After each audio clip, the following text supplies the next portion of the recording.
Yo, yo, yo. What's up, everybody? What's up, everybody? Let's see, who do we have tonight? We have a Blonde Pirate 420, Bounty Hits, Shiny Down Base, hello, RL Rank, Shrades, Bounty Hits again over on YouTube, Dad Live for Me, Kaguk, Polluted Pastry over on YouTube, hello, Bounty Hits as well. Oh no, I already said that on YouTube and Twitch. Thank you very much. We got MG Rockwell, what up, what up? We got Shrades also on YouTube that I hadn't mentioned, as well as Padrian 8492.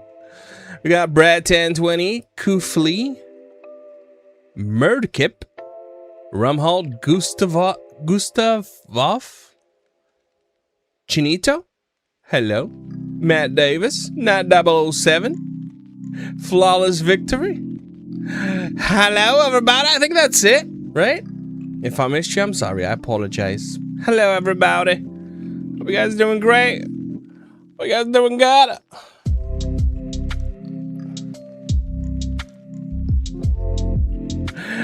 Hello. Touching grass with my toes.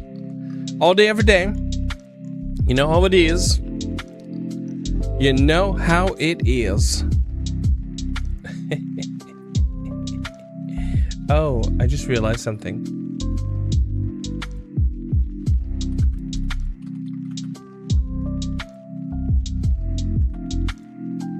Why is it not letting me do it?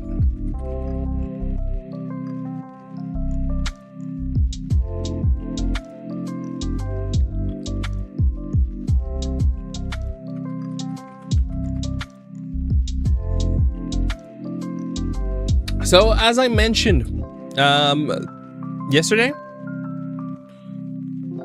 I think. I'm not sure. Thank you very much, Blunt. Discovery Week. Discovery Week. So yesterday we played a little bit of NTE. Grassy stream today. Heck yeah, Nap official. Hello, buddy. Grassy stream always. I got my toes on a nice patch of grass right now. Oh, and Matt Davis joined YouTube as well. Hello, buddy. Yup. So game discovery this week. I actually have been playing a lot of RuneScape Dragon Wild with the guys. I'm keeping the server opened. I'm running 2 games on a PC right now. In fact, as I'm talking right this moment, I'm moving my character in Dragon Wild. And I thought, what a great opportunity to leave it up for them. And at the same time, I don't know if they're gonna log in, but at the same time play a game that is light on my PC so that I can keep that one opened. So that's what I'm gonna do. Tonight we're playing actually a game that is a Metroidvania inspired by He-Man. And I'm not gonna lie, I'll see the toes. Nah. See, that's only for the selected few. That is an earned right. If you don't get the photos, don't worry, you're not in the circle yet.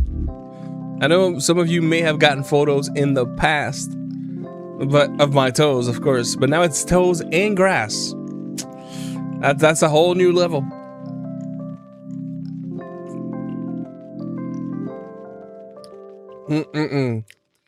Like I'm holding a patch of grass right now. Just concentrating. Feels so good. Yep. Tier 4 subs, exactly. You know what? If you don't see the tier 4, here's the reason why. It's a very selective circle. So you might not even see the tier being available.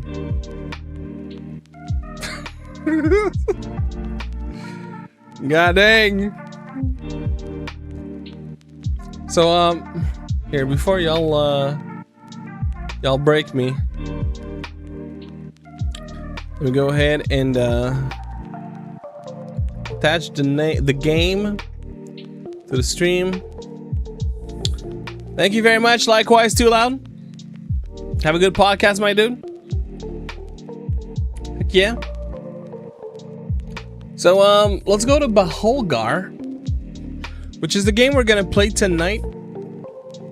And super quick, because I don't know why that is. If for some reason you see this gameplay tonight and you're thinking, ooh, that could be my type of game, I want to get it, they have a link that I was supposed to put on the chat, which I have, but the link links to Beholgar 1 for Steam, but for the other titles, for the other system, because it is on PlayStation, Xbox, Switch, and Steam. Anyways, use the link, but just know that, you know, use the developer to find them. But if you use the link, it's good for me, because they're like, ooh, this guy's creating clicks. So I appreciate it if you use the link. I've been trying to find a second, bruh. Yeah. Honestly, Chinito, you shouldn't worry about it. And I don't know, dude. I most certainly would not buy a secondhand stick of RAM. Cause you just know that people are gonna... Wait, why can't... What's going on here? I may have to reboot the game?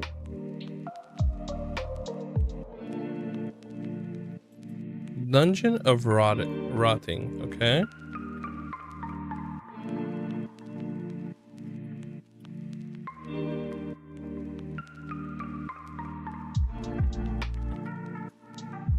Bro, I hope my inputs... Oh, really? Are you serious right now? Oh, this is bad. This is... Oh, yeah. We're gonna have a problem. I guess Dragon Wilds is one of those games that takes the input even if you're not active on the window.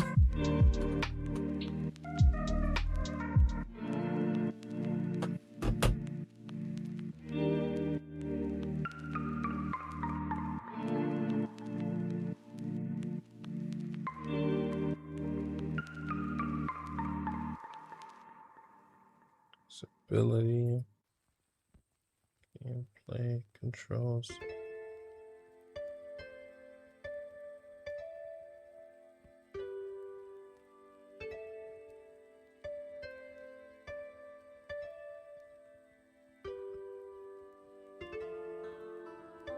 Here, I'm gonna stay in the settings. There you go.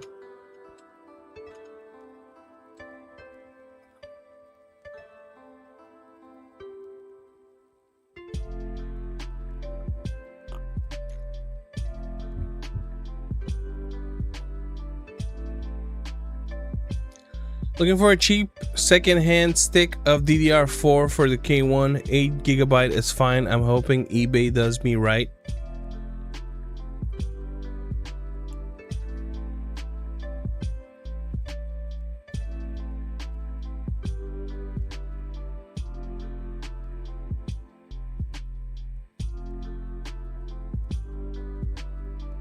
Alright, I was like, why am I not getting audio? It's because I'm not pushing audio. Okay, so back to what we were saying earlier. Oh, let me put the overlay. I'm dumb. Metroidvania inspired by E-Men. I'm not gonna lie, I didn't watch the cartoons when I was a kid. I know the movie's coming out, you know, very soon, so I thought, man, could be fitting. So this is what we're working with, a Metroidvania inspired by E-Men. It'll be interesting to see what this is all about.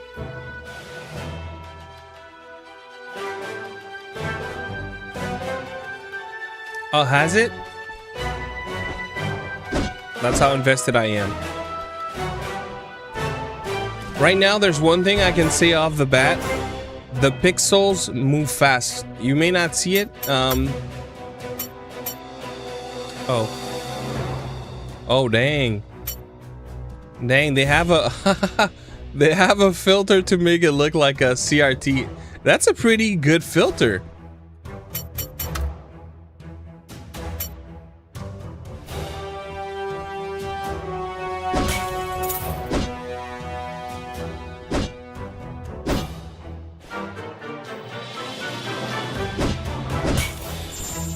Hello, Shanadome Pass.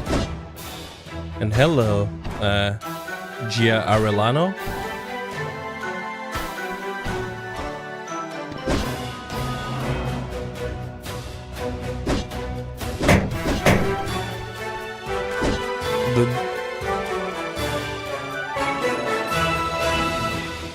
Yeah, this game is kind of loud.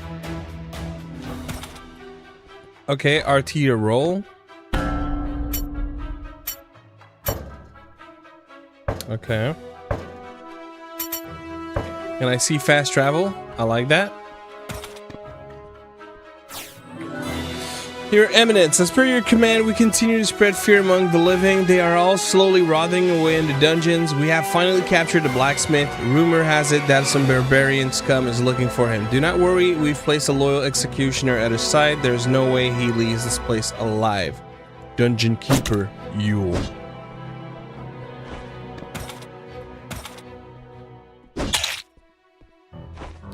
Can I? Are you so? Yo, Navy Spark with a subscription. Thank you very much, dude.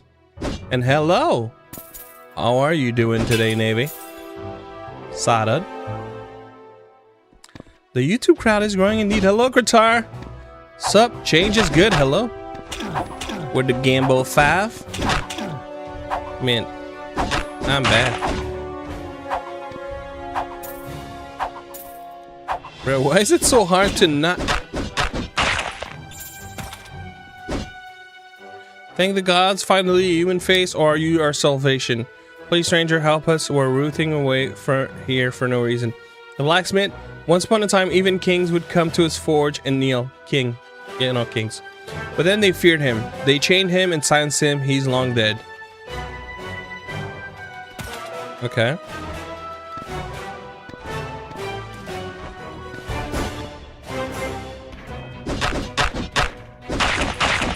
Okay, so our character has combo. We can find healing.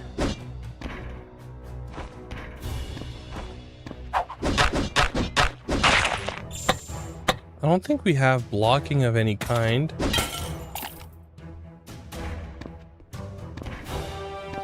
Oh, we have hidden passages.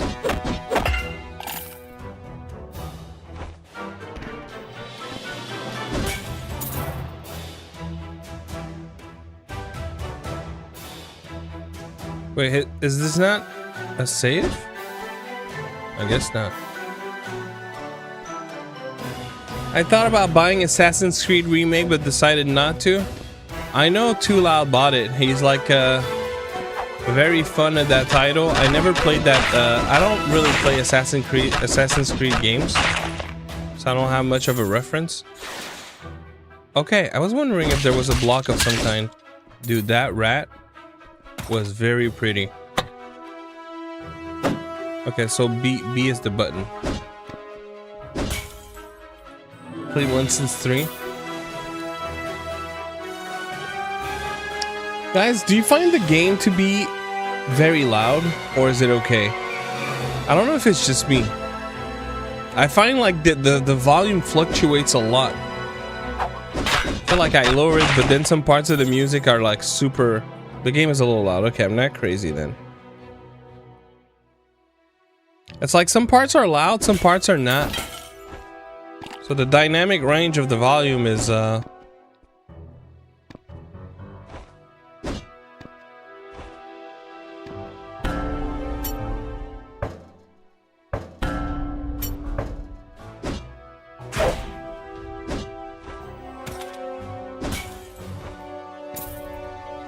The Supernova controller. If you have questions about the Supernova Starflight, let me know. My Supernova, though heavily modified, my Supernova is right here.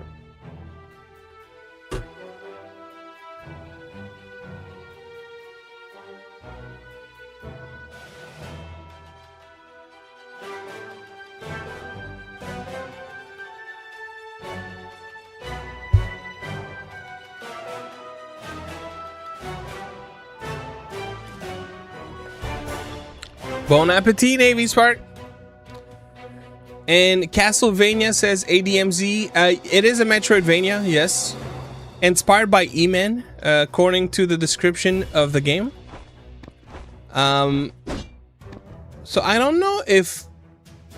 Was He-Man always like fun in tone? Because the movie seems to be like humoristic. Or was it serious back in the day?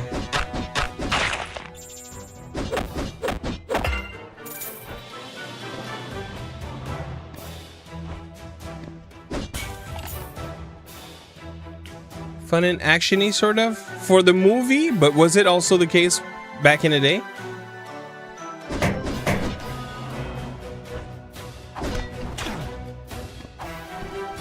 Dude, that's like the skeleton heads in Castlevania. Yeah, for the show as well. I see. So I don't know if we'll have jokes in this game. We'll see.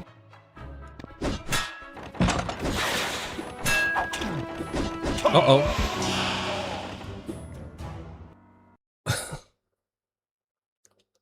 Okay.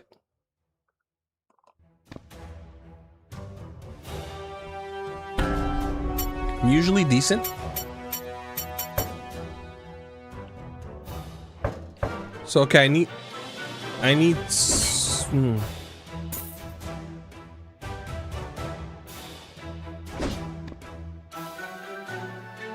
Oh, what?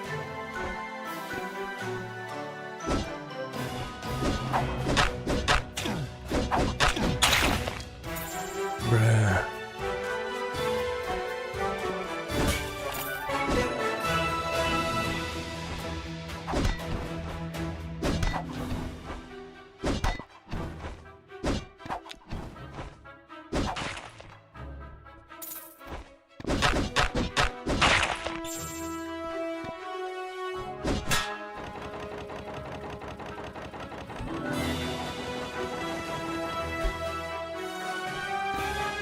Okay, maybe I don't go all the way because I don't want to be cut like this.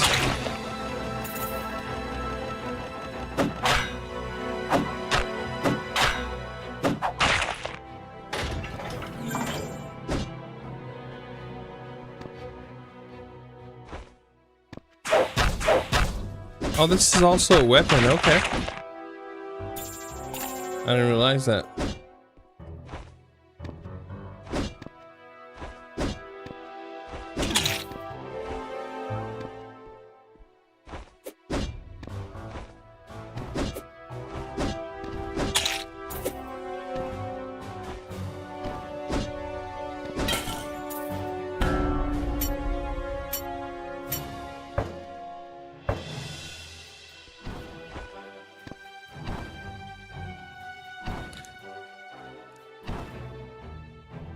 It's a great controller.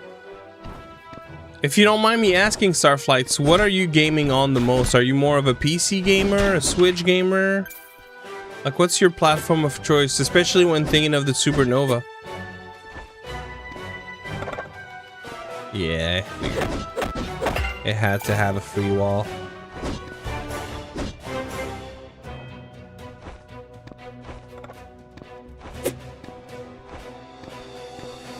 But yeah, it's a very well-rounded controller. You can't really do wrong with the Supernova. It's very comfortable. Of course, it's, you know, it's more for PC and Switch. Like, it won't work on Xbox or something like that. But for PC and Switch, it's a very fine controller, one that is very pleasant to use.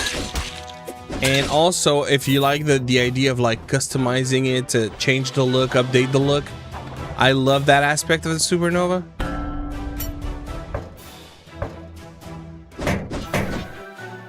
So am I back to where I was? Yeah, I think I looped back to where I was before.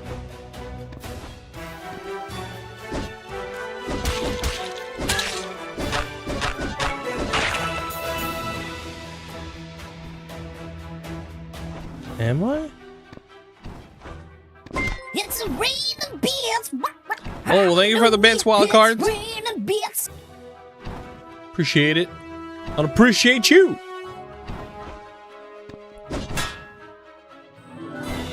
Okay, no, this is a different place. I haven't been here. The spikes never go away? I guess they don't.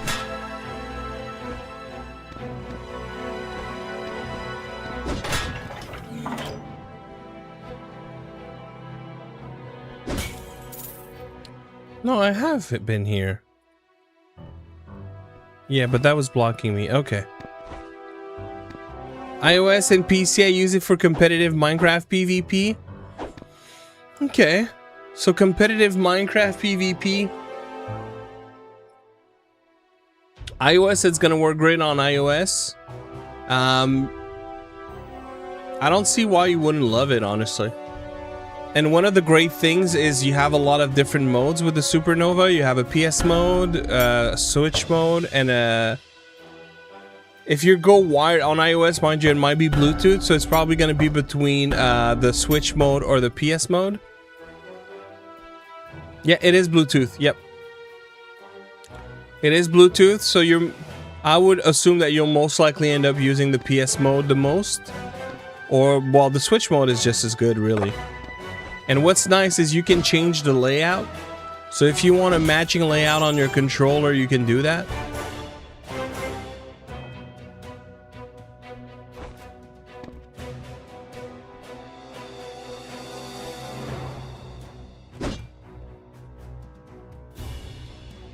Okay, so there's literally different rooms.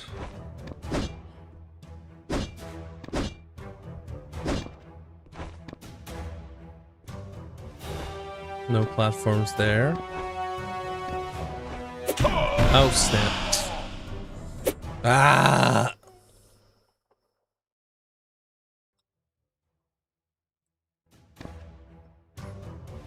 Depending on what you want to do or how you want to do this, if you are in the States, Best Buy has an exclusive edition that is only available in Best Buy in the States, which is white and red. So yeah, if that's a color scheme that you like.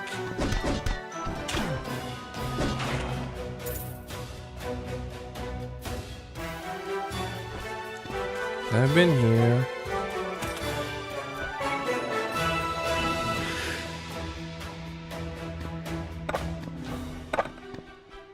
Sorry.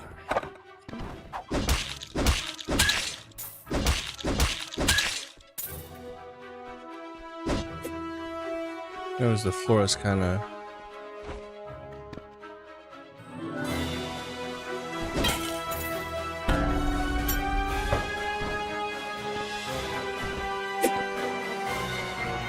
What? Bro, what the heck was that? I thought I jumped. Man, why do I keep dying in this game?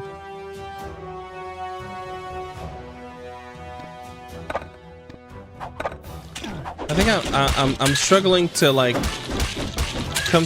not come to terms, but like find my footing. Oh, find my footing with the I might as well just kill myself, honestly. Find my footing with the weight of the character and how like attacks stops its momentum. I keep getting hit.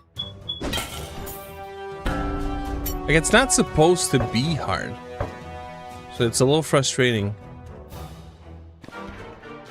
When I say it's not supposed, as in like I don't see that game as being hard, but you know how like when I attack midair, it stops me dead in my tracks?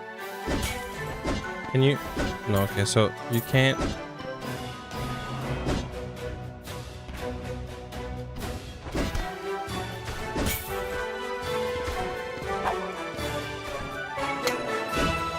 Oh, I think that's my first piece of steel or metal, whatever.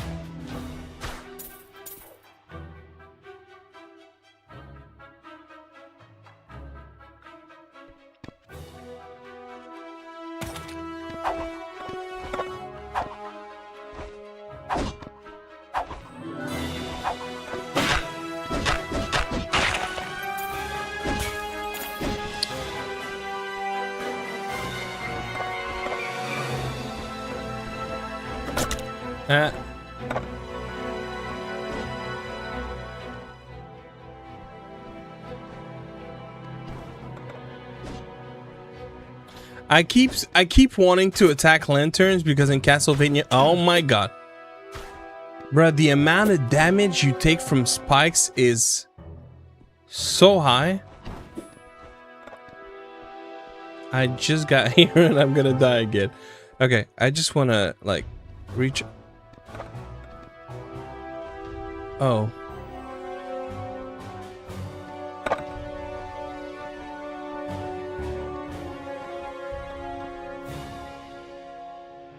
Did I go there?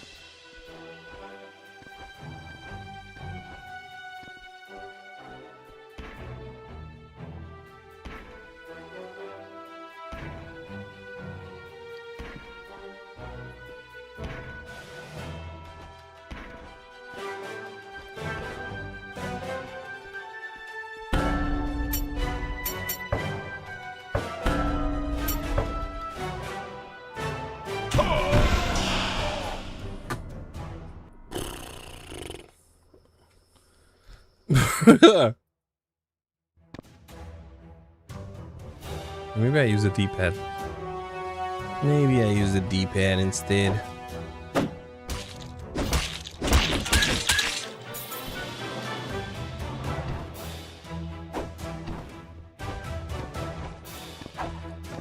Hello, my Moxie.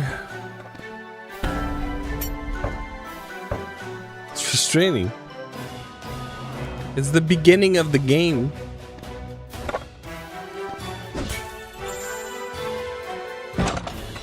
Oh boy.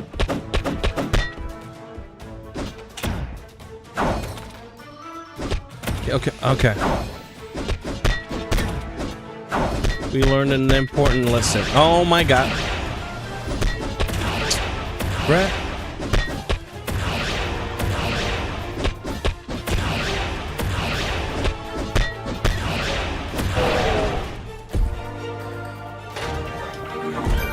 Oh, that was close. Wasn't there a save point here? I need to save. I need to save, dude. I don't want to... Oh my god. I need a save point. I need a save point. Really?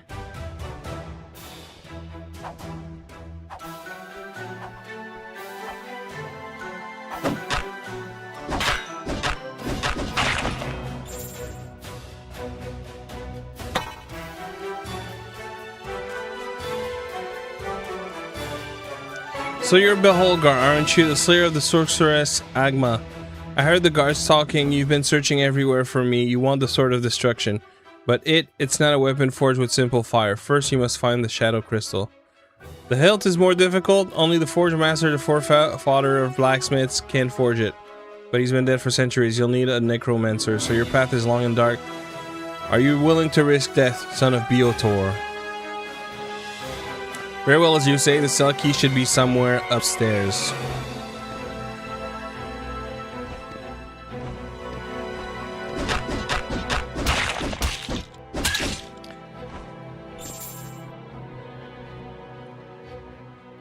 Right, I feel like there was checkpoints everywhere. Now I'm not seeing a single one. What the heck?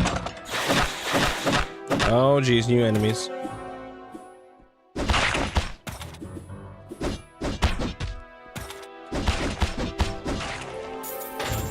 Well, oh, that is nice, bro. I want a save point so bad right now.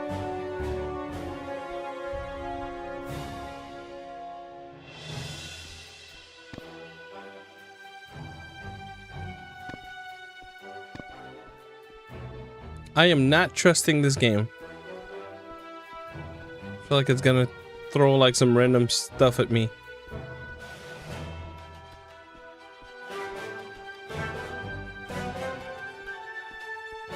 And I can't go back up here. Oh my god. Bruh, give me a save point.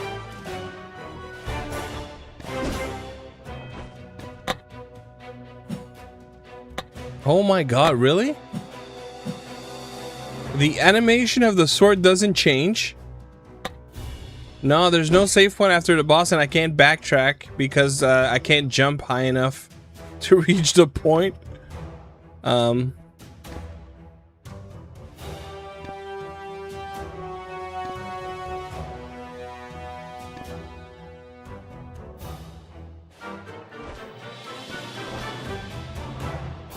Can't reach high enough to reach that. Oh boy, the spikes.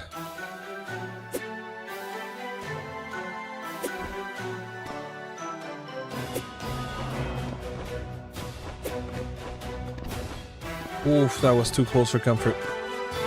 That was too close for comfort. I'm not even gonna try. Oh, What? Wait, what's the point?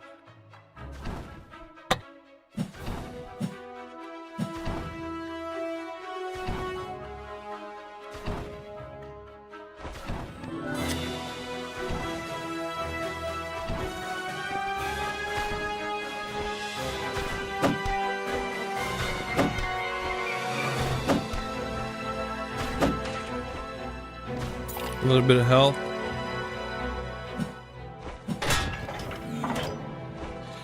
But I don't get it. Like, okay, this opens up this door. I probably opened up something at the bottom too. That's the only explanation I'd have. Because right now...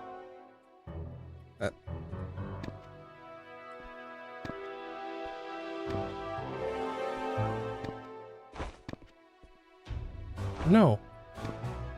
Bro. Am I stuck?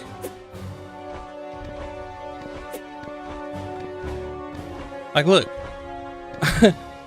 I can't go any further here. I'm blocked at the bottom right.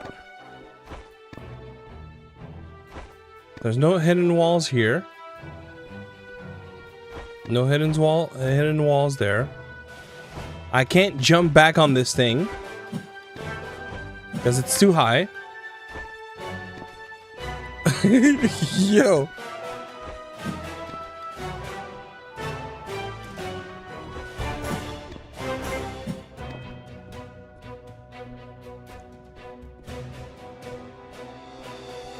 Okay. Change weapons. So here, this is just like a story thing. Oh, what? Have a hut deep in the forest. I'll be waiting for you there. Take this too. You'll need it more than I do. Bro, that wasn't clear. Bro, that was not clear at all. Okay.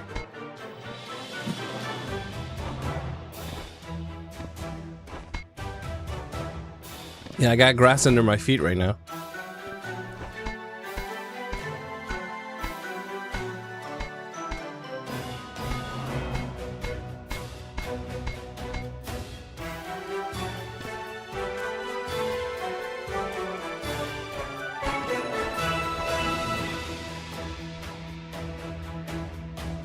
Okay, I don't think there was anything there, but let's just backtrack at this point. We might as well.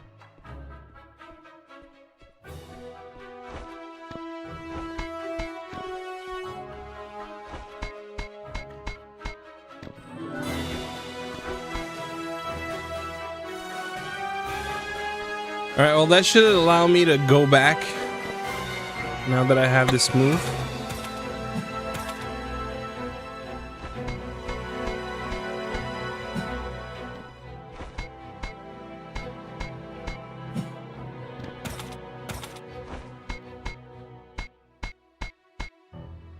No hidden path?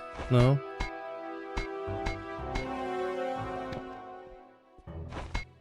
There you go, okay. Oh.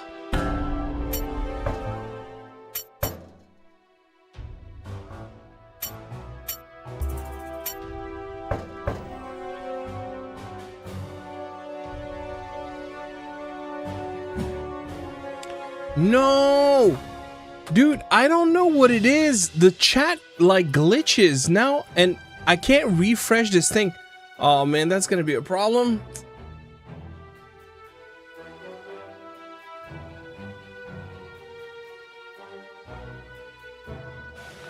Bro, why does it do this?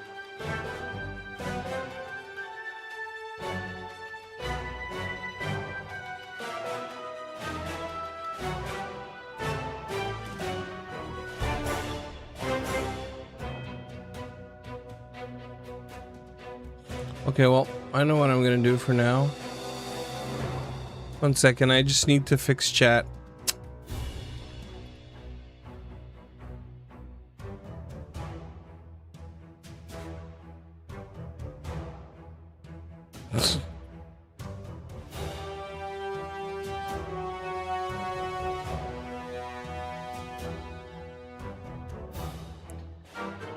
You're gonna have to give me a minute. I just need to grab the chat from YouTube. Is the XS5 a good mobile controller? So I think we're talking about the X5S. It is a fantastic controller. And I don't know if you have a 3D printer, reactive haze. But if you do, I would also suggest that you print grips for it. It's great without, but it's even better with. Like, it gets even better to the point that I personally think the X5S with the grips are just as good, if not better, than the G8 Plus.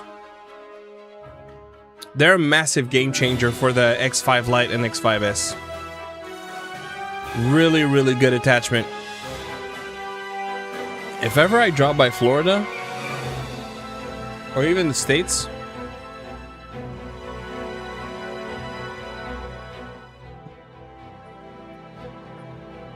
it would up that life for me. I was thinking, kid you not, dead serious, I was thinking of you as I was saying that, because I know that the G8 Plus is like your controller. And don't get me wrong, it is good. That's the thing. Like, I'm not trying to imply that it is freaking amazing. Okay, what's the problem now? Why is that not refreshing?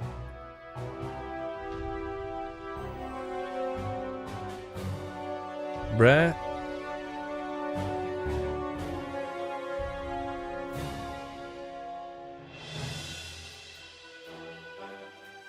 Okay, I guess I'm just gonna do that, because otherwise, for now, we're gonna...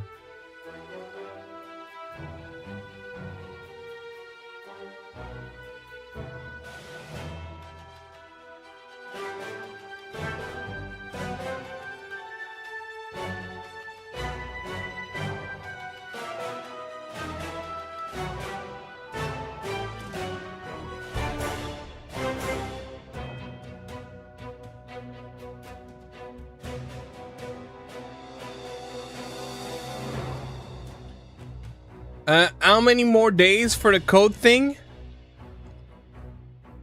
I think it should be fine now. It has to be 14 days. Let me log on and tell you. If not today, tomorrow for sure. But bro, I can send you the link, and look, you want to play, you want to play. Don't hold out for me. Like, it's you know, it's fun to have free goodies, but realistically speaking, it's a game I love, so you know, I'm swiping. So in the big scheme of thing, it doesn't represent much. Just, you know, those games you gotta stack everything you can get.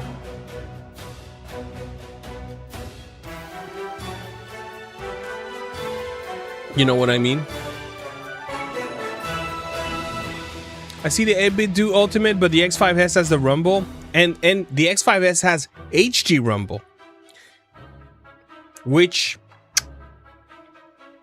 very, very good controller for the Rumble.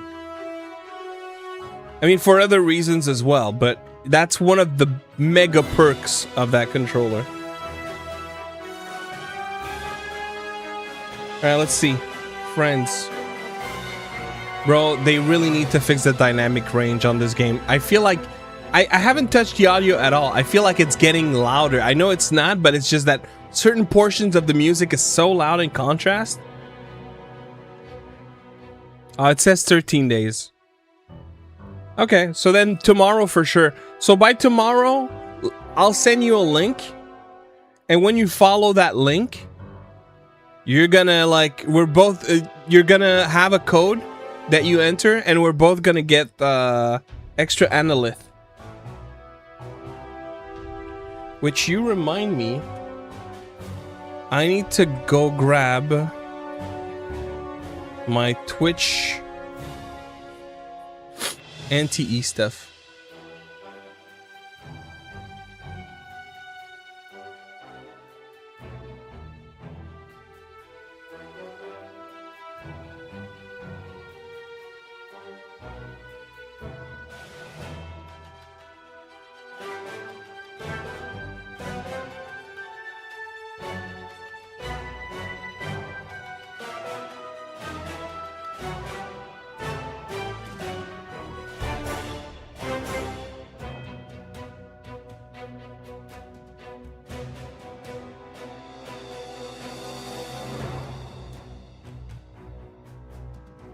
I claimed it, but I never got it.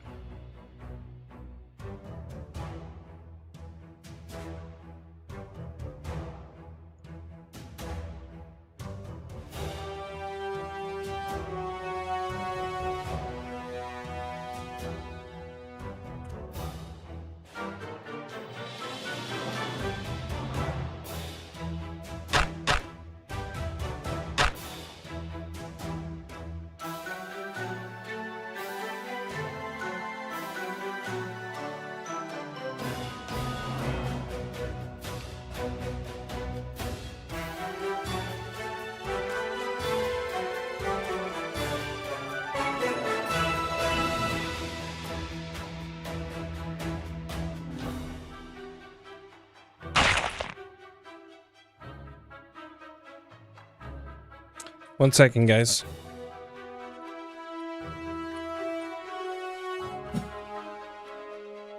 Oh my god, what is it with these games that capture your inputs when you're not on the window? I just realized that's what Beholgar is doing right now. Just like freaking RuneScape.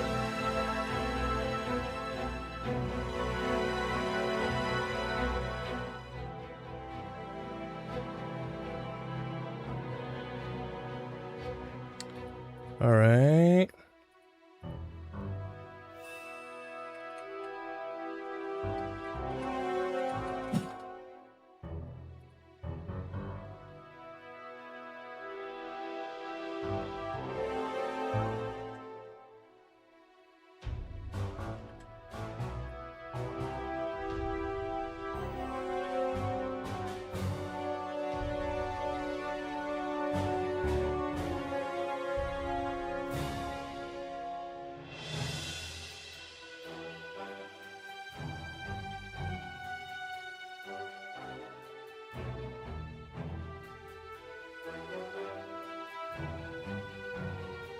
Okay, so you had to go on the website. You had to go on the website of NTE to claim the rewards.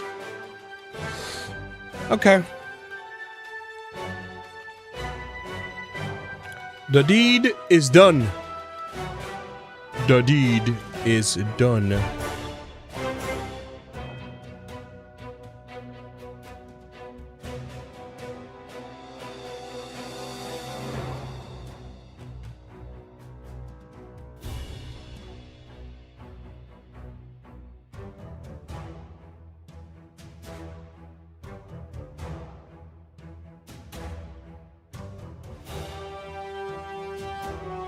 Just closing my things.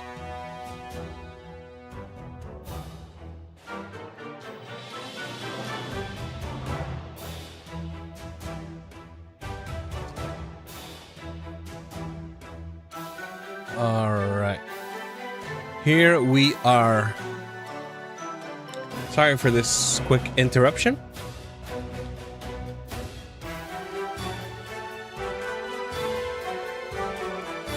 Well, thank you for your support, Nap Official. All right, what is happening right now?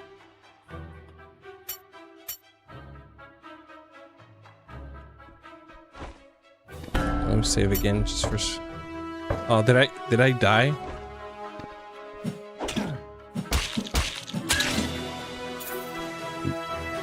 Sorry. Get a grip printed from Etsy or something. It's nice to have the option, and it does elevate the product.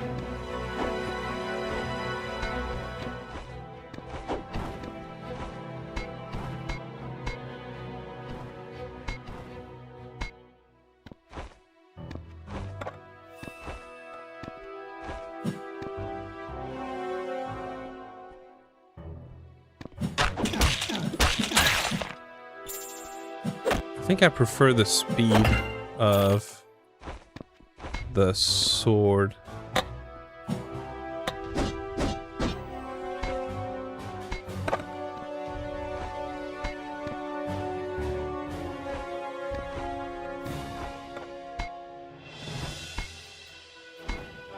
Oh.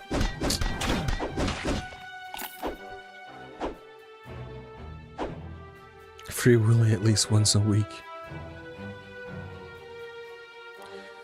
Man, let me know what you think. I didn't like it at all, but maybe you will.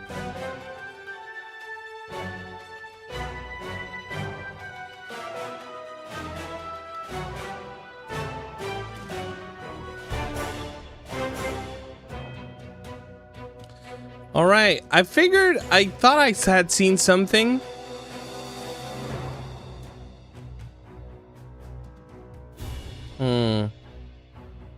Okay, it is 8:46.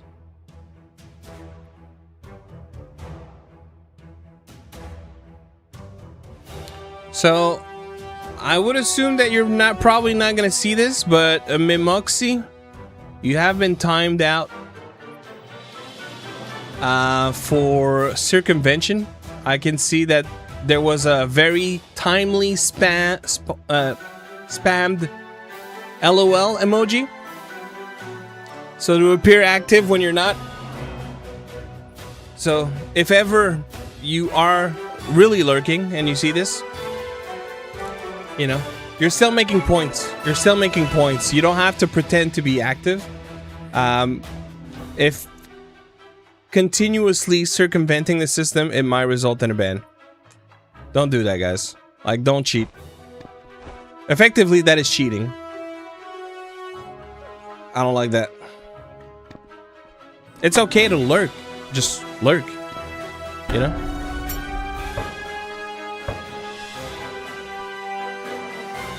Don't cheat.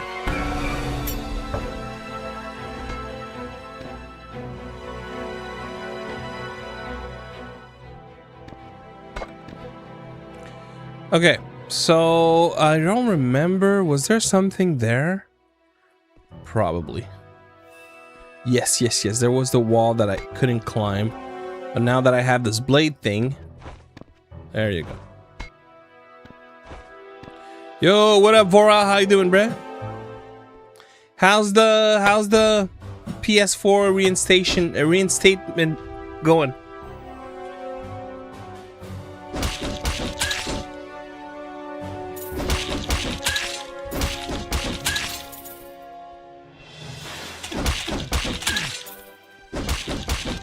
I messed up.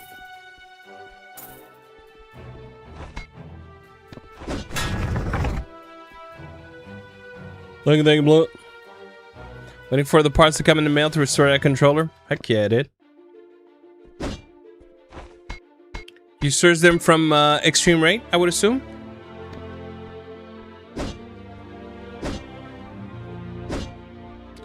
New biome, I like that. And new music. I just realized. Bro. I know what I see when I see it. I would bet you that this frame is your blue rage bar is full hold melee to use rage power. Dang. Dude, this little thing there, this is inspired by Faxanadu. I would bet you 20 bucks. Like, it's flipped. It looks so much like Faxanadu, elevated to like modern pixel art. But bro, for sure there's an inspiration there. For those of you who played Faxanadu and you know what game I'm talking about, that looks exactly like that game. Extreme Rate for the click keyboard and USB-C back shell. Nice. Bro, I didn't even know that was a thing for a PS4 controller. I might have to get that. Do you have to do soldering for that USB-C back shell? TMR stick replacements. But at this point, this is more than just... Not even? So it's just a swap? Nice.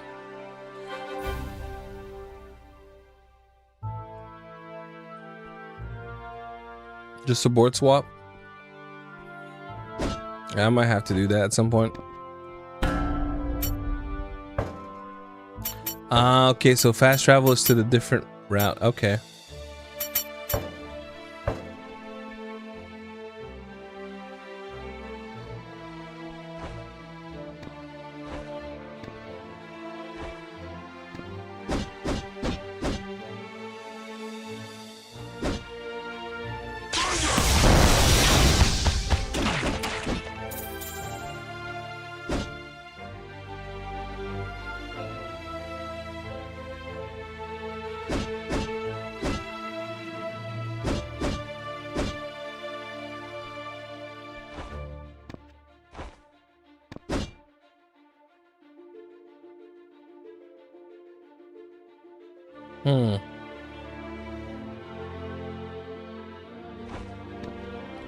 Now let's go save to see if I can attempt this. Oh, no. The only soldering I need to do is for TMR sticks from Goalie Kit. PS4 controller has some pretty stick dead zone on the left and stick centering is horrible on it. Well, I'll do it a lot of good. I know I have a PS4 controller that's working still. I have one that I know is broken, sadly. Like, for some reason, from one day to the next, it just stopped working. And even if I, like, plug it in, so I know it's not the battery. It has to be something to do with the board. I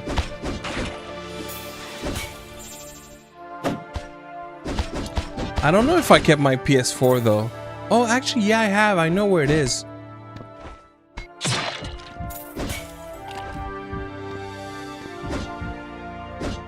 But I haven't powered the PS4 in a minute. I should, though. Dang. Bro, what is going on? Oh my god. Somehow I can't roll.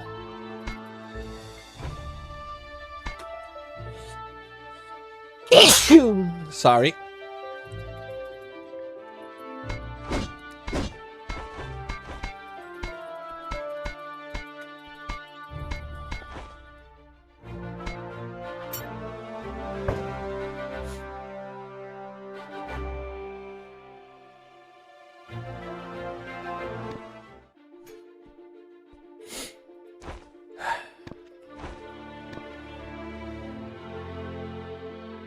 Thank you.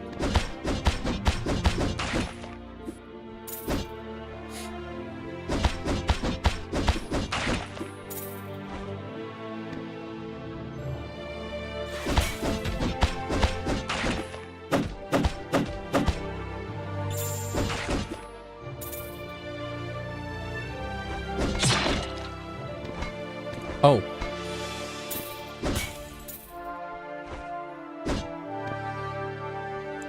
Guggen What is Guggen What is Guggen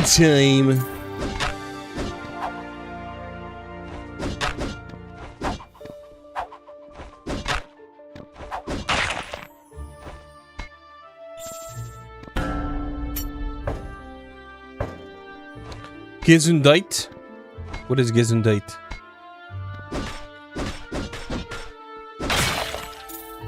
Ooh, I can finally upgrade my sword. Now the question is, should I? Should I? Wait, that's steel, right? Okay, once again, let me save. Confirm upgrade. Okay, I appreciate the confirm upgrade. Alright, I'm gonna wait. I'm gonna wait, actually. I used to say it wrong purposely to piss off an old friend who was German. I see.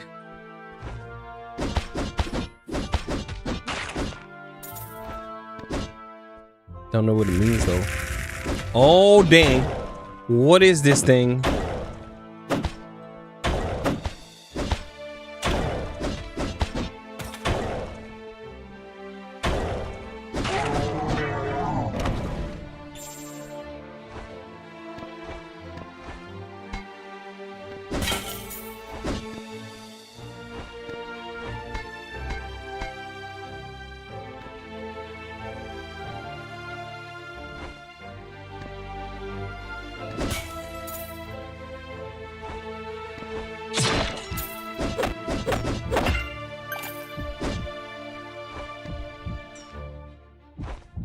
When I'm poisoned? Oh boy, is this poison gonna go all the way and kill me? Oh. Bruh!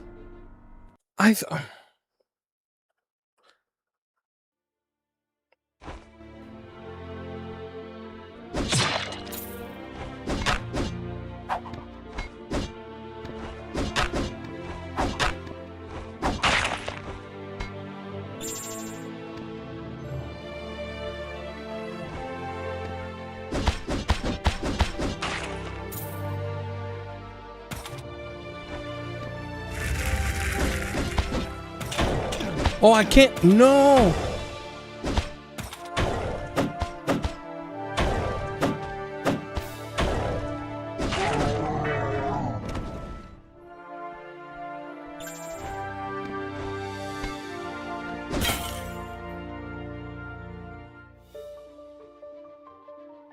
German and French are very easy on that. Is that so? I didn't order the board until I first opened the controllers. PlayStation controllers are known to swap parts and make... Yeah, no, indeed. I did, dude, and I 100% agree. Like, it looked identical. It was not even like... It's not uncanny, it's like 1-to-1. You know? So yeah, I think it is. What the heck?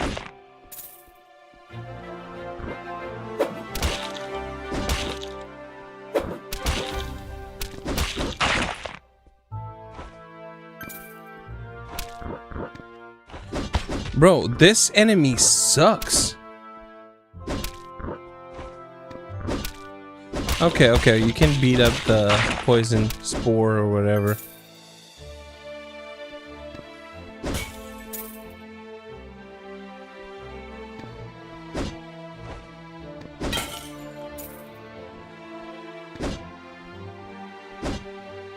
Yeah, like clearly the author had like a clear inspiration. Like it's identical. Even down to like where the scan bar is. So it's like, you know, it's cool. And at the same time, this is a good reminder that, you know, we're not the only ones that have that hobby and that have that interest. Other people can too. Here are the things you will do now. Enter the cave at the end of the forest, but beware, if you see a giant lizard, you are dead. Along the way, you will come to 2 waterfalls. After you pass them, a wall will block your path. Dig under the wall as far as you can, then go right. There's Tyrum's treasure is there. But remember, every treasure is plagued by a demon. I warned you, my sin is off my hands. And Thor. Okay.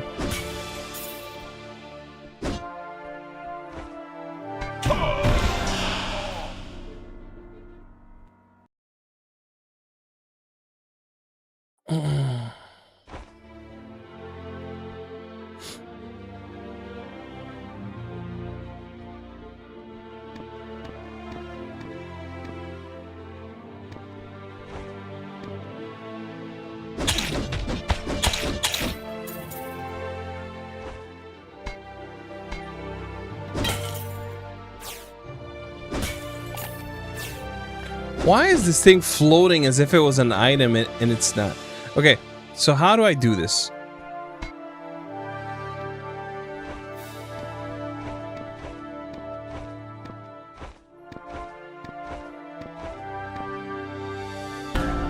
You have a good night, Costis Pro.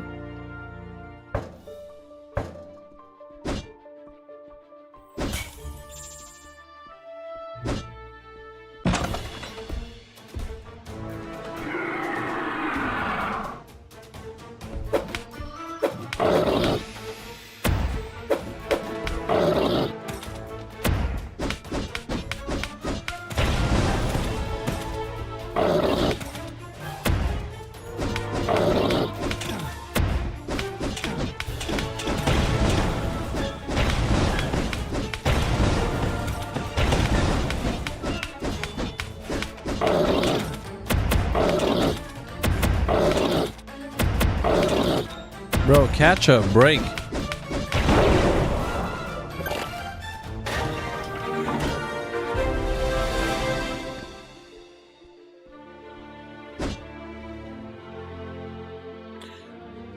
Hark, the one who seeks this ominous passage, the mother serpent, has sealed this realm for you. For the beast whose wrath is fireborn shall be your final doom.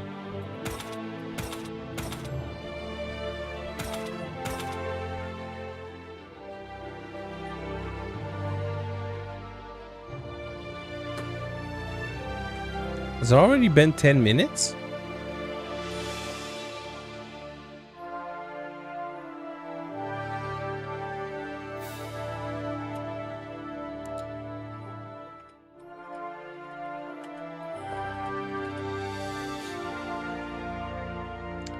Um, 60.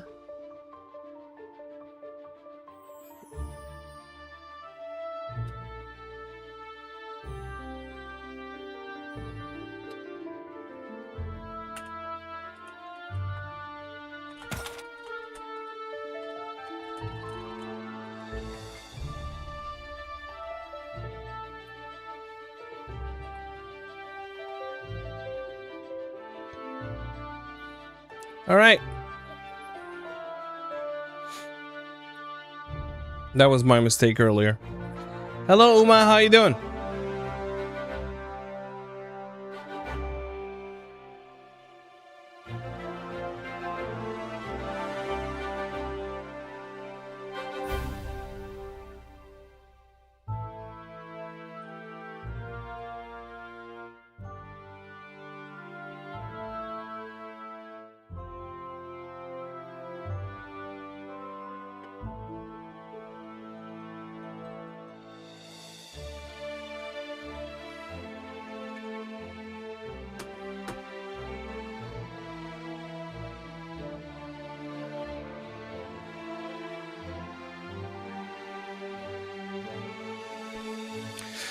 Man, if it wasn't for finding this radar artifact, I'd be stuck on last level. Damn near 40 minutes killing and killing till I found exit portal. We talking about Risk of Rain 2? I think we are, right?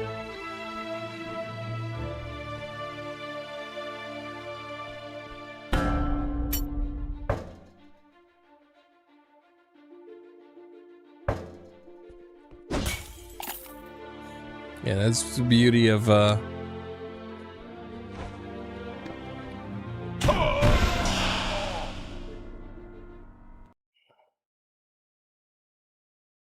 yeah, Memoxy. But that was my mistake. I used the prompt to time out. So it only times out when you use like the moderator tool to time out without typing it manually, it just times out for 10 minutes. But I timed out for the entire rest of the stream.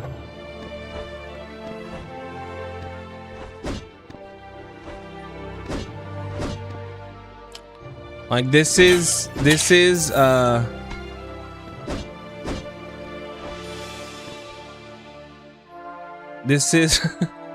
all right, I'm gonna glaze myself. Now that one was very easy, but don't do that, people. It's a bad idea.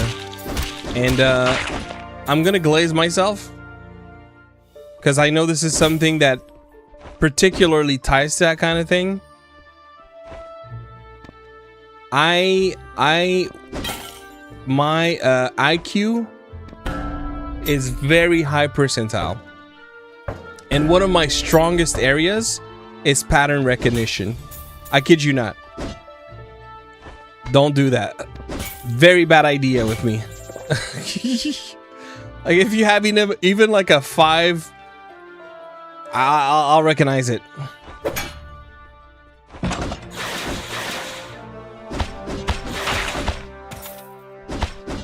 Bad idea.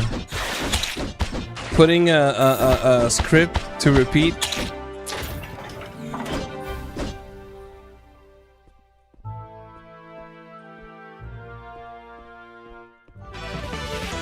Ooh.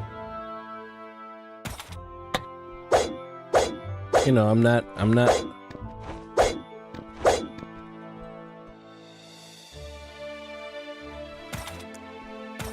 no genius or anything.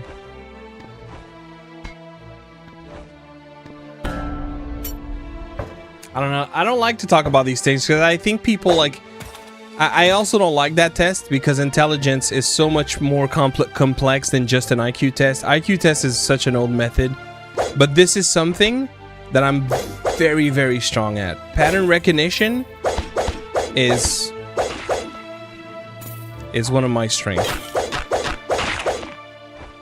And without getting into details, I'm above 95th percentile. I would have to look what the exact number is.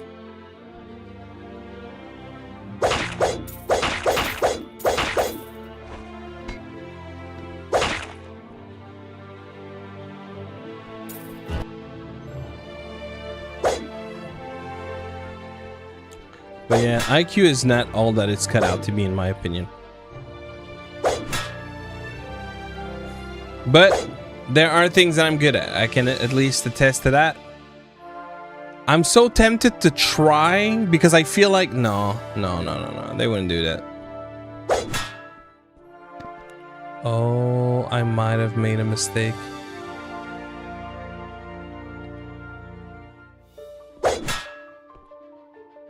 Addiction to gambling chicken scratches. Lols.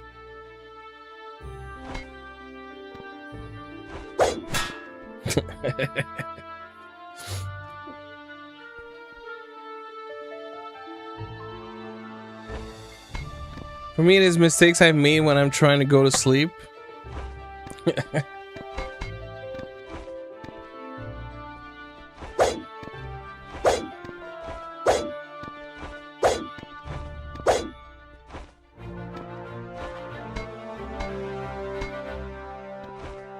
Oh, hello, Mario Bob.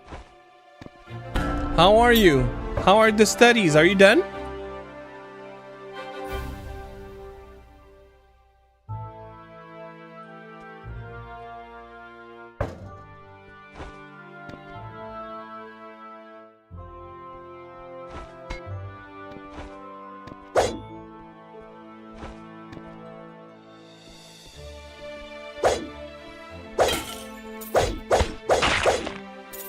I really kind of like the spear.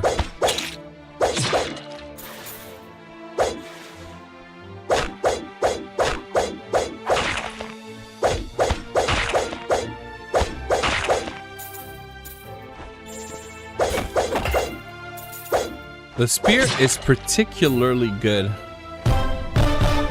Oh, yes.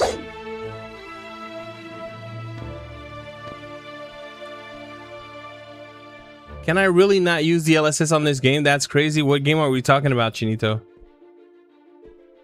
What game are we talking about, bruv? Wants to know. Which talking about? Is it me or... 1 second. I need to look at something real quick. I need to look at something real quick. Oh, okay.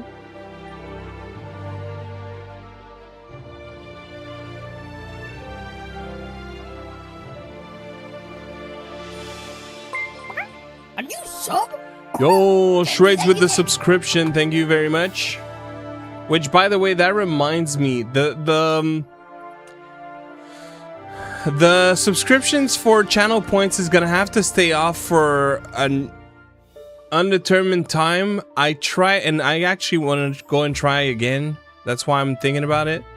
It's not working right now, and I noticed they changed the UI. So like, I don't have the same, like it doesn't look the same anymore. Well, let me go ahead and try.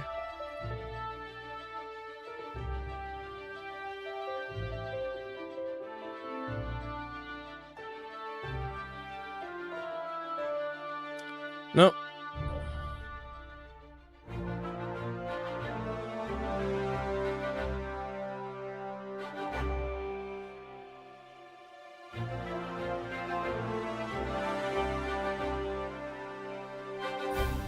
Well, the option doesn't appear right now.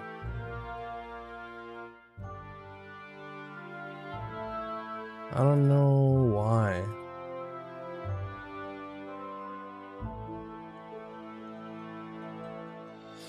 Do you know anything about when that racing wheel that GameSir is making will release? It looks really interesting, and I would love to try it in the new Forza game.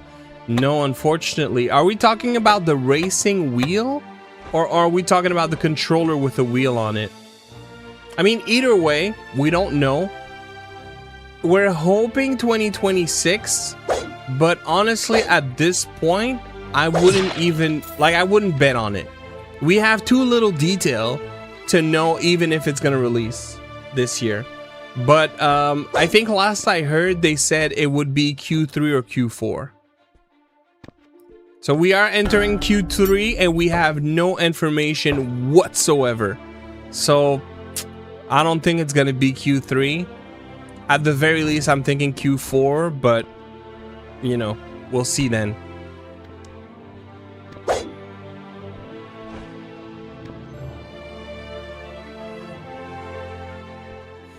I wonder even if we have more chances to see the wheel before we see the controller. That might be good for them if that's something they want to do, but I don't know if that even is something that they're contemplating or evaluating. No, sadly. That's one I'm super excited about, man. The X5, the X5 Alteron. I'm super hyped for that one. Bro, being able to change all these modules on a telescopic controller sounds like the dream.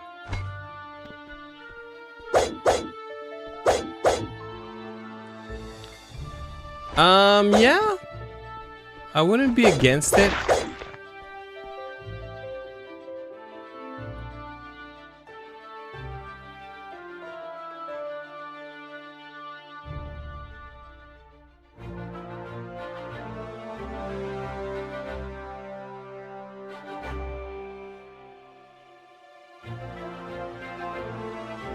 Make it 85. Make it 85K and yeah, I'm down.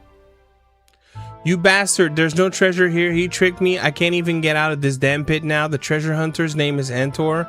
He's been squandering his life in the day donkey in day and night. If you find him, avenge me. Oh, snap. I had this since when? Bro, I didn't know I could dash in the air like that. When did I get that?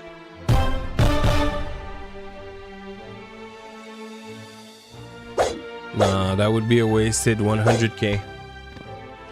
I wouldn't make this game interesting enough. I should have played chess. Like, I used to love chess when I was young. But it like chess basically died with primary school. What you guys call elementary school.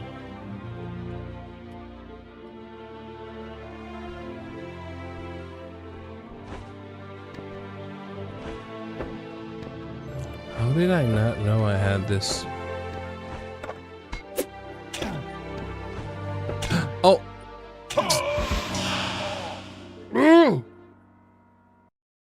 Stupidly good on Connect 4.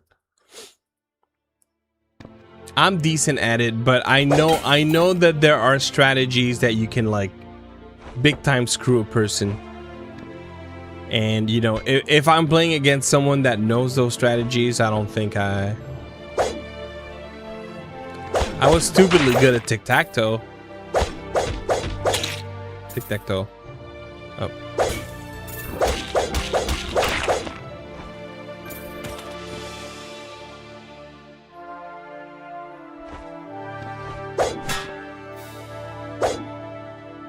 Stratego? I don't know what that is. There used to be, I don't remember what it's called, but some of you will probably know. It's a board game that you play solo, and you have like, I think it's 5 or 6 while you play solo. Someone has to do it for you. Or maybe like you close your eyes and you do it.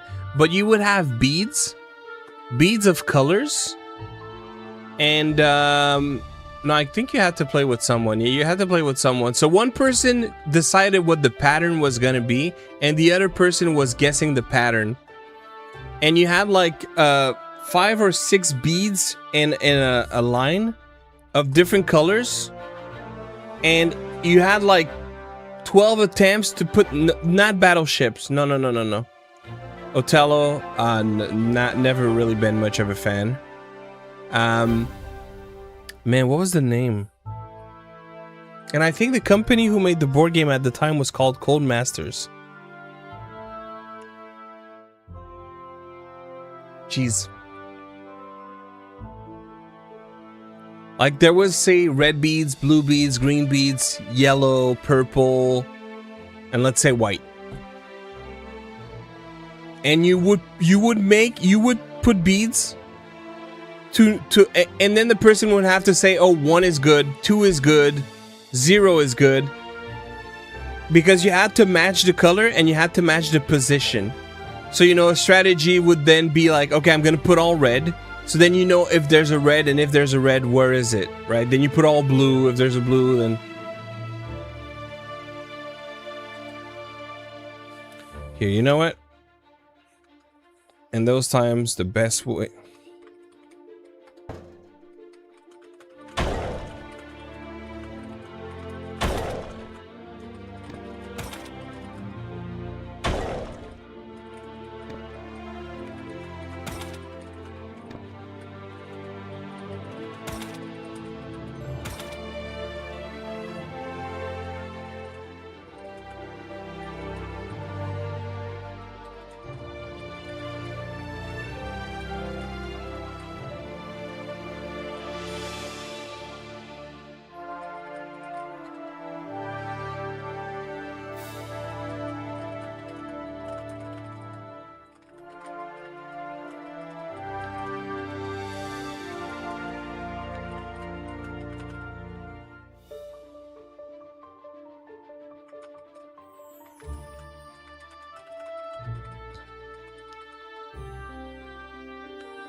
Mastermind. It was called Mastermind.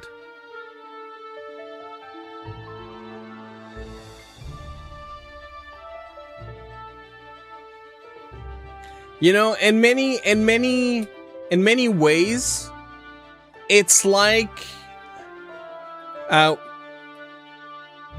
it's like Guess Who in many ways, right? Mancala? I don't know what Mancala is.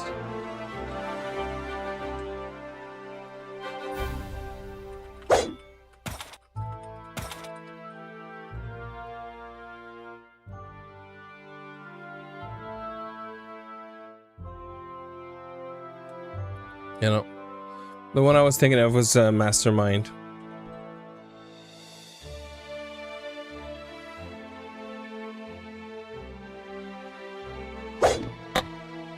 Bro, what? What? What is going on? I don't even have turbo activated.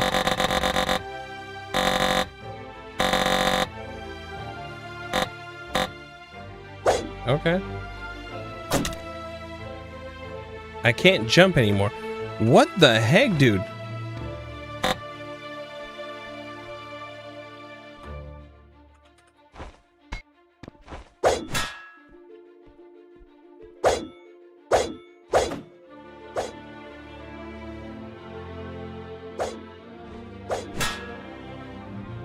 Bro, every time I jump,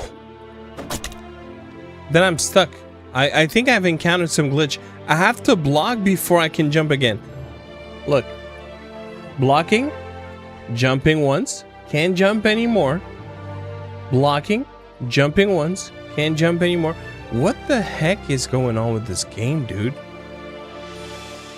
We might be close to the end, honestly.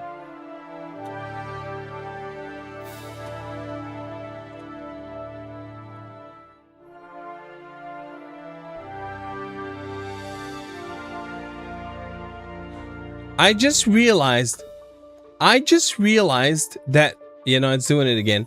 You can open up both like, I kept wondering why that was happening. If I push select and I open up this screen and then I push L1 to open up the map, you would think, okay, it just jumped to the map, right? But if I remove the map, I'm still back to that menu. I don't know, Navy. Like, there are some, oh my god. What is jumping?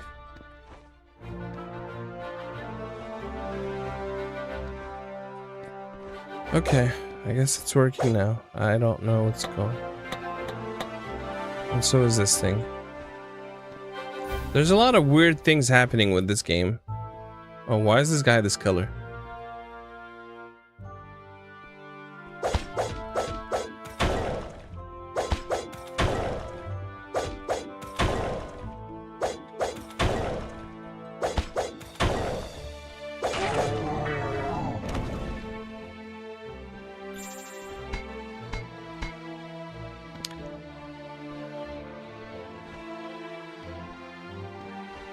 I mean, it's not expensive. I think it's $10, but the thing is, you know what? I kind of want to go check if it's in early access.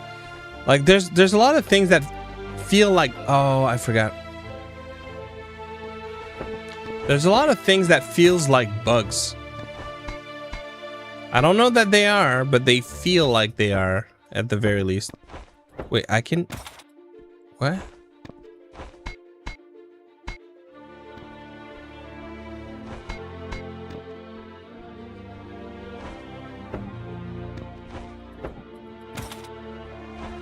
Why was I able to dash a second time? I did it.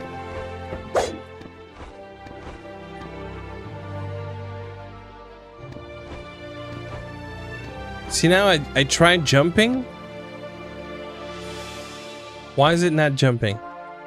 So when you're going up, you can't jump?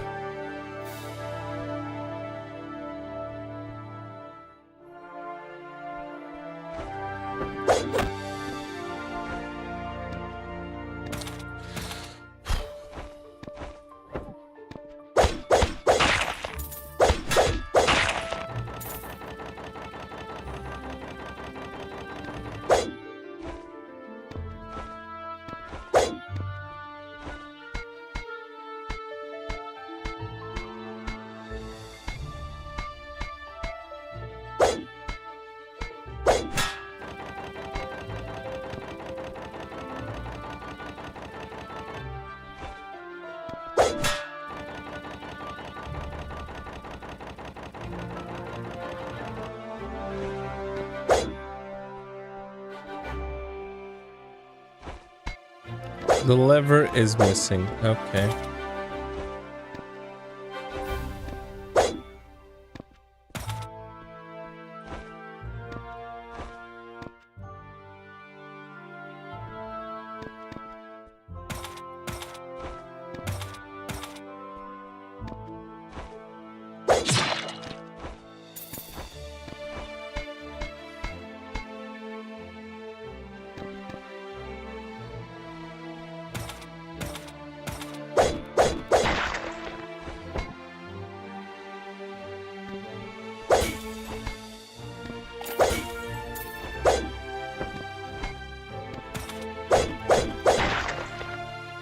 Oh.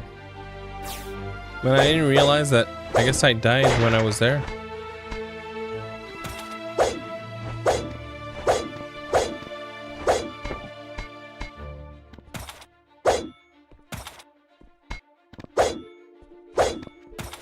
No, or it just restores the place when you come back. So I've been here before.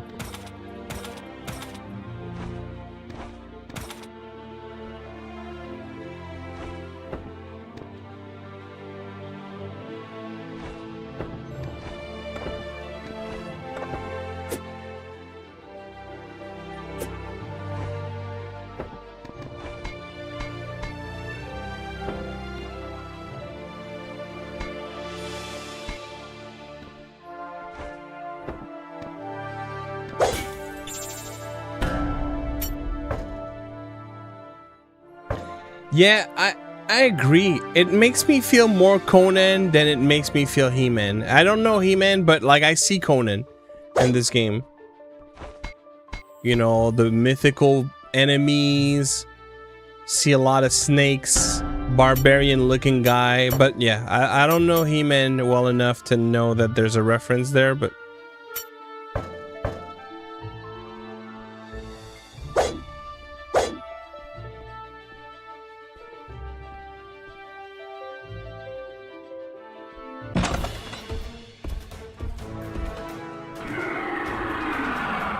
like even the image of his face, you know?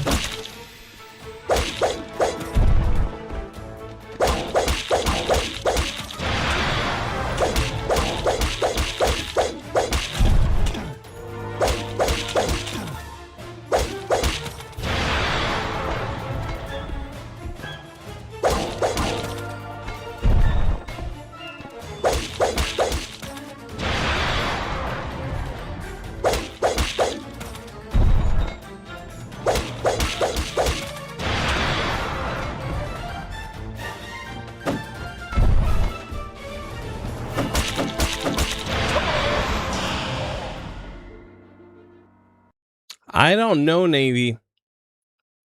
I don't know, but it's a follow-up. There's a Beholgar 1.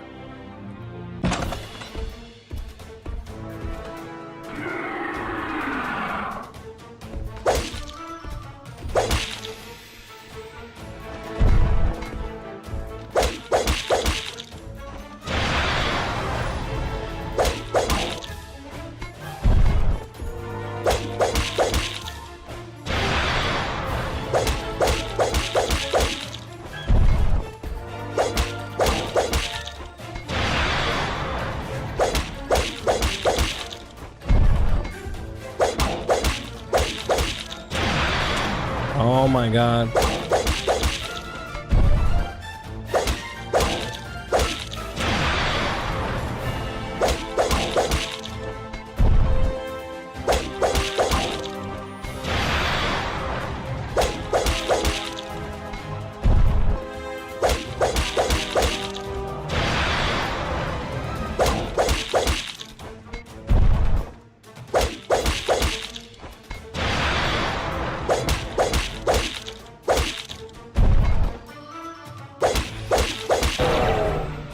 I was like, what?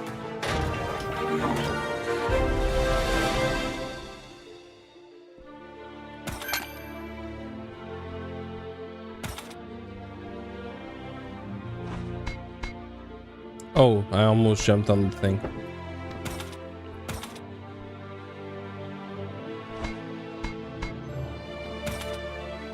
Clef the Dragon Slayer. From this day forth, he was known as Clef the Dragon Slayer. Ha ha ha.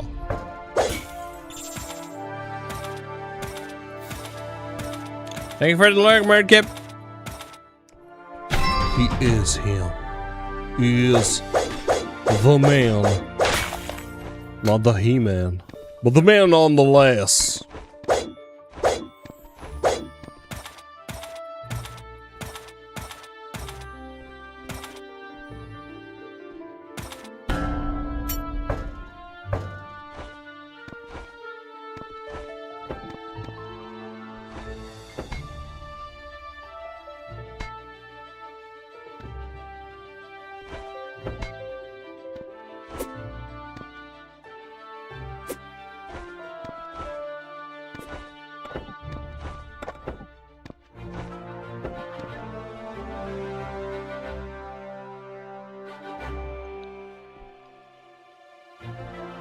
Oh, yeah, Dragonborn is amazing. Which, quite frankly, like, I will say this much. Honestly, like, I'm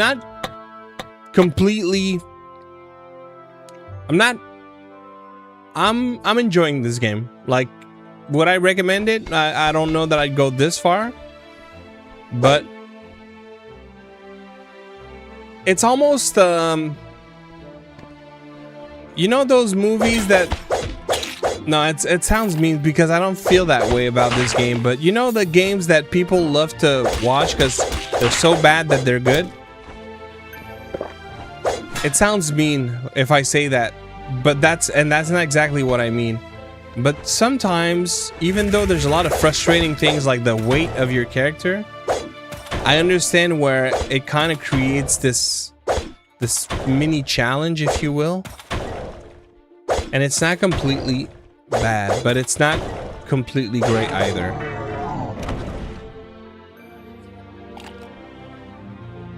Yo, Drac, hello, dude. It's been a minute. What up, dude? Why don't I use the D-pad for this genre? Honestly, because right now, this game, the inputs are inconsistent. Like, there are times when I'll hit the jump button and it's not gonna jump. Yeah, so I think I'm favoring the fluidity of a stick, but I can try to stick the D-pad for a minute.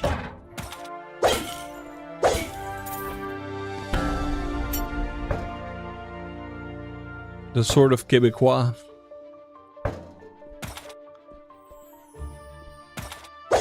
Are we about to enter a new biome? Oh, look at that. Another Castlevania type of enemy. The floating heads. Bro, this is the ultimate cash making solution. These guys give coins every time I kill them.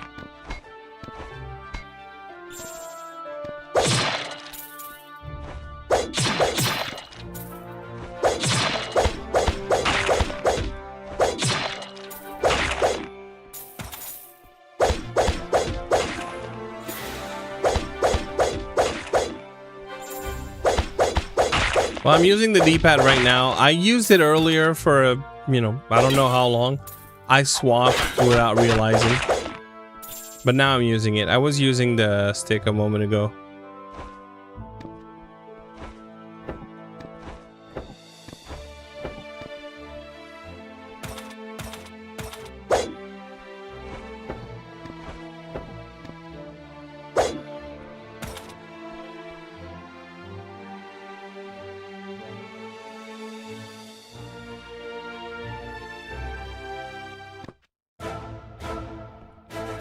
Curazar. We have changed biomes again. There's... Oh. I think I just broke the game, guys. The developer forgot to close that space. Yep. I broke the game. I broke the game. Or have I? I think I have. I broke the game.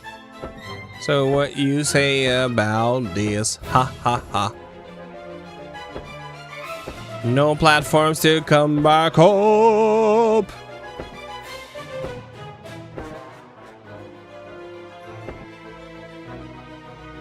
I totally broke it. What? I can't hit start. No way. No way. I can't pause the game. Oh my god, I have to Alt F4. I have to Alt F4. I cannot pause the game.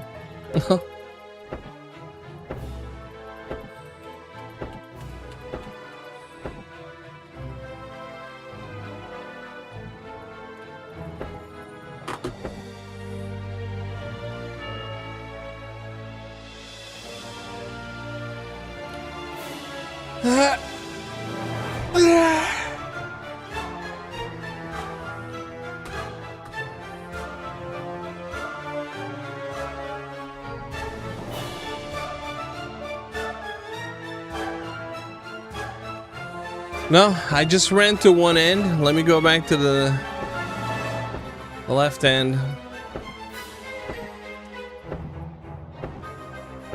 Go back to where it all started. Not that I expect any different.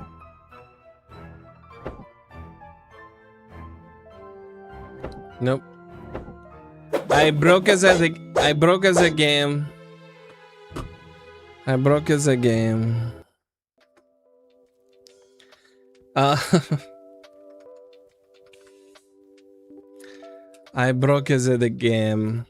Well, look. We tried it. But I think that's where we stop. I think that is where we stop.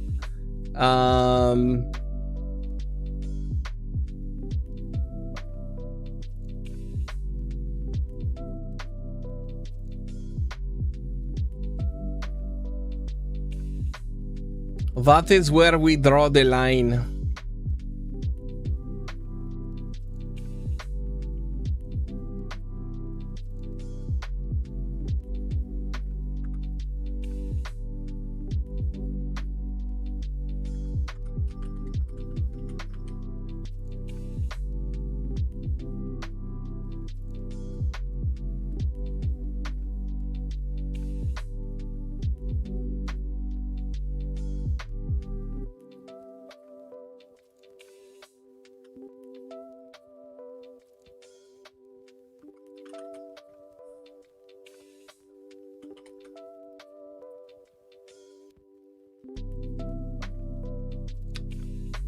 Why is it not letting me do this?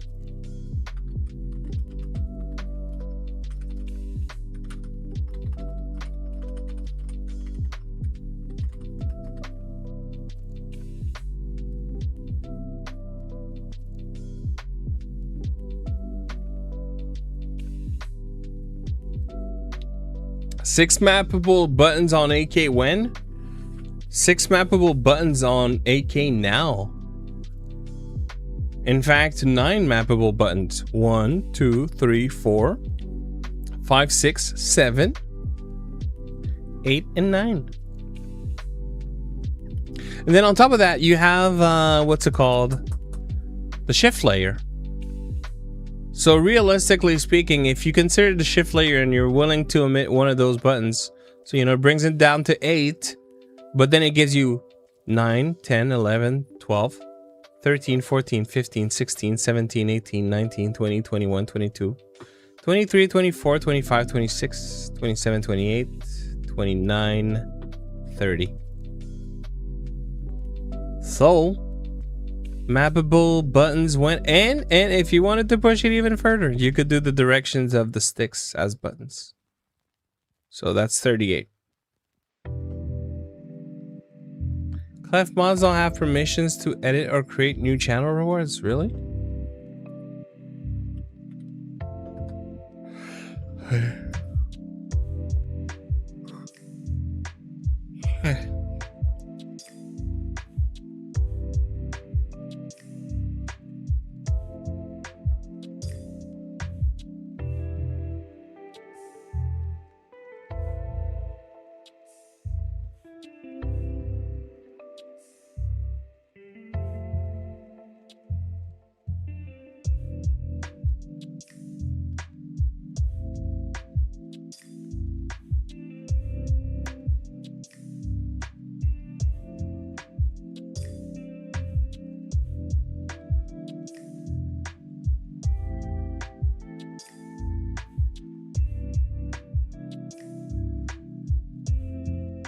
See if it works now. You might have to refresh.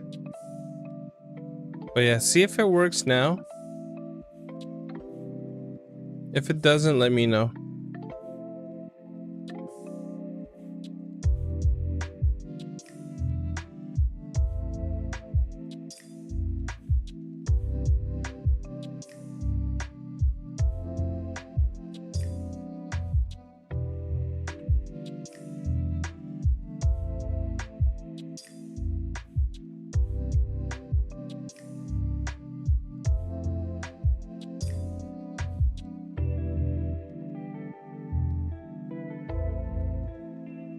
What happens now? This happens. RuneScape Dragon Wild.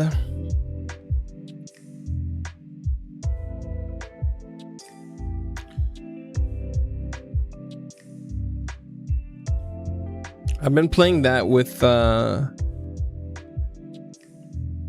too loud and someone named Mr. On Demand and Lee. Oh, I guess I crafted clay vessels.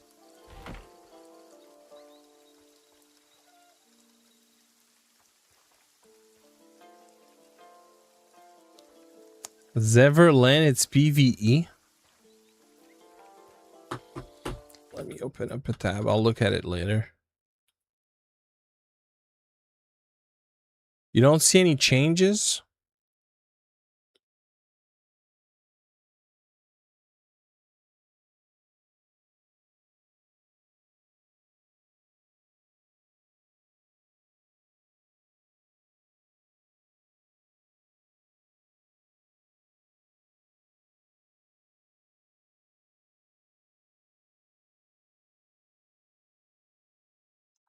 Okay.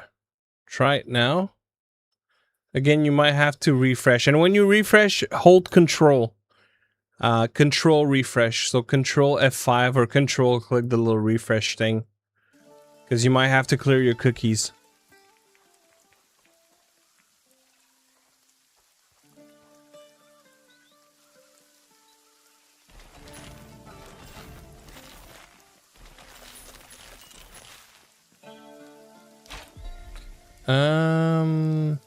Here.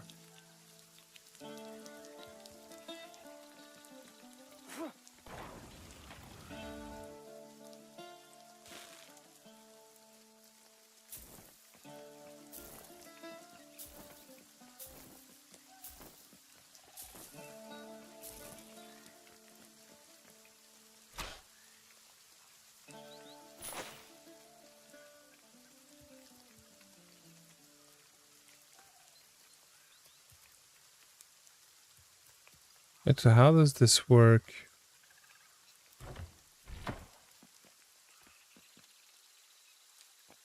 Fertilize.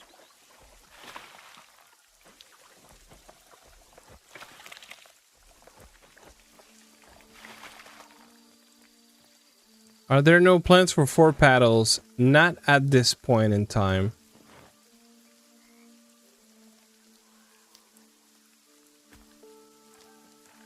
Not that I know of, at least.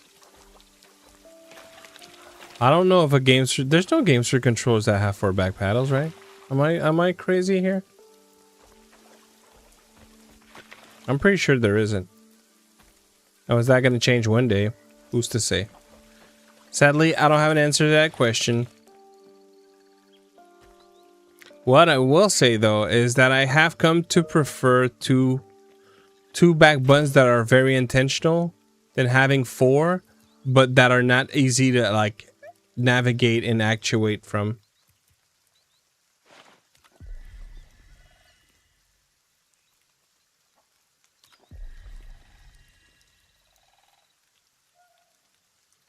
Wait. Bro, I'm really hating. Okay, transfer. Okay. Interact.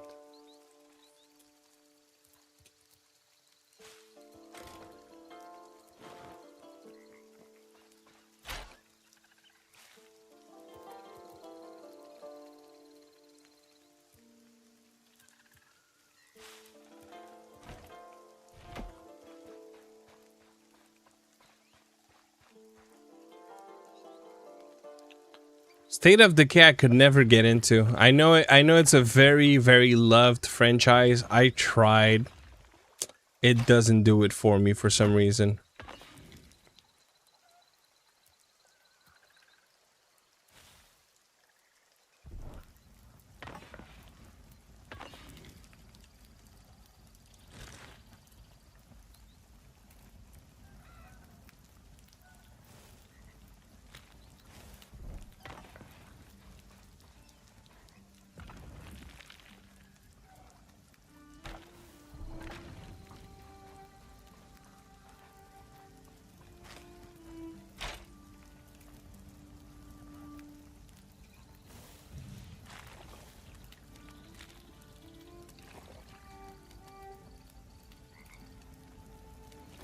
Yeah, I'm looking forward to 3 to try it again. To the point and like see if somehow I feel different now. Yeah, I'm the same Navy. At first I was like, at first I wanted 4 buttons, right? Because in my mind, the more buttons you have, the better it is. And while there is some value to that, I still think there can be value to that. With tools like the shift layer, like literally you're not gonna map everything. So there's more than enough buttons. Like you're never gonna miss out. You're never gonna not have enough. So then it becomes, okay, a question of how can I best make use of everything I got? Wait, so how do I... Okay, there it is. Is it?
Yeah, the G7 Pro top buttons and now the Tarantula AK top buttons are fantastic.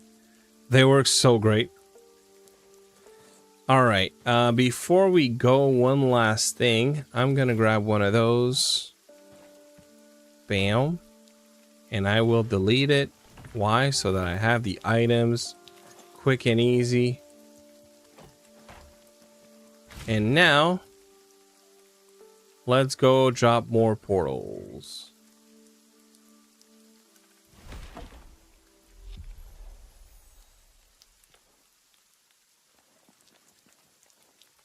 Oh. Oh, oh, oh, oh, oh, oh, oh. Oh.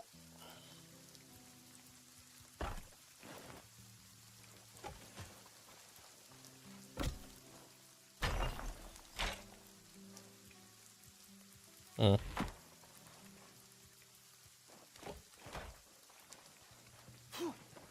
Okay. All right.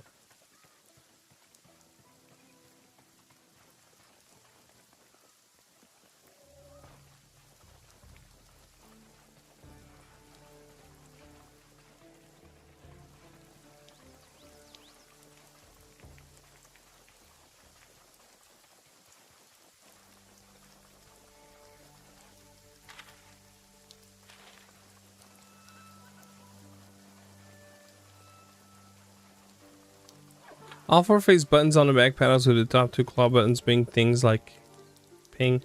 Inventory for competitive is the ideal layout, never coming off the sticks.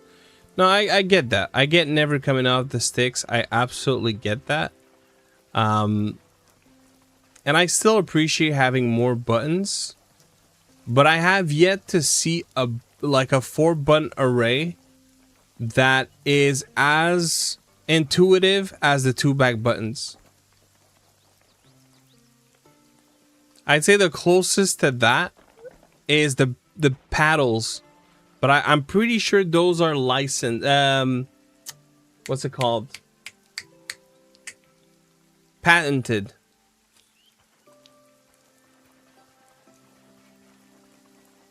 So you can't just go and do a controller with 4 back buttons. I think it is Corsair that owns the patent, if I'm not mistaken.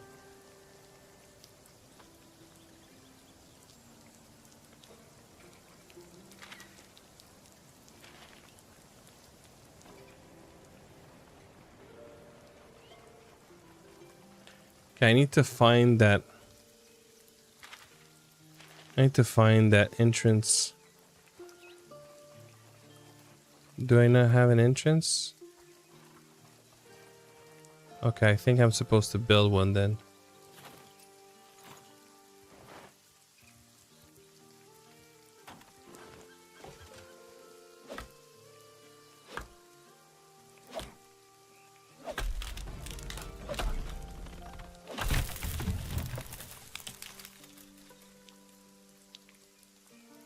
And so how do I cast the spells? There you go.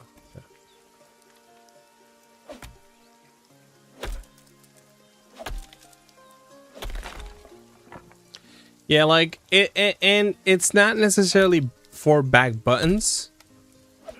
I think 4 back buttons is fine. In some cases, it's 4 back paddles that is patented, specifically 4 back paddles. So there's a distinction there. I'm not, like, I'd have to Google it to know the exact details, but that's why you hardly ever see it. It's like to avoid going into a legal battle, especially controllers that are licensed, like even if they come from China. Having a license is like, it's you're opening yourself to, you can be subject to, like, you know. So yeah.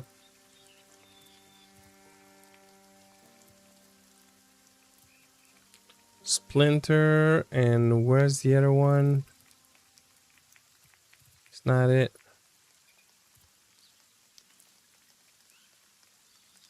Oh snap, what? Bro, I didn't even know that was a thing.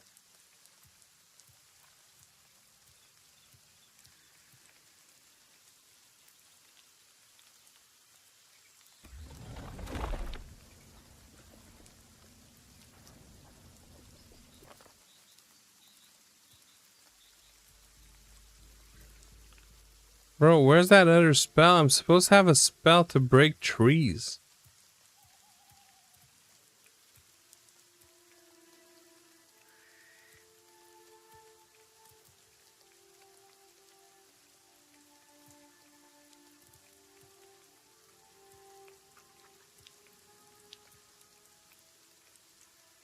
Oh, there it is. Requires a hand melee weapon. Interesting. I never realized that was a thing. Oh, but that's not the spell either.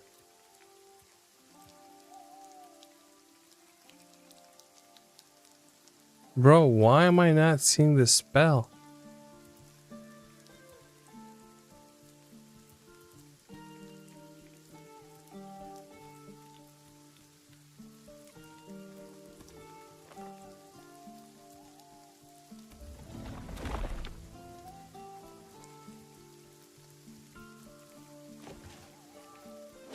Hello, Mattel Gaming.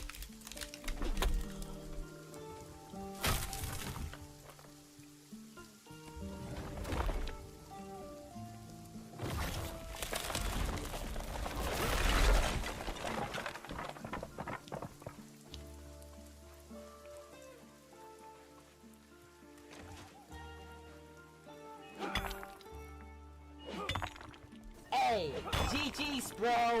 Good fight, man. I really like having a balanced fight. GG.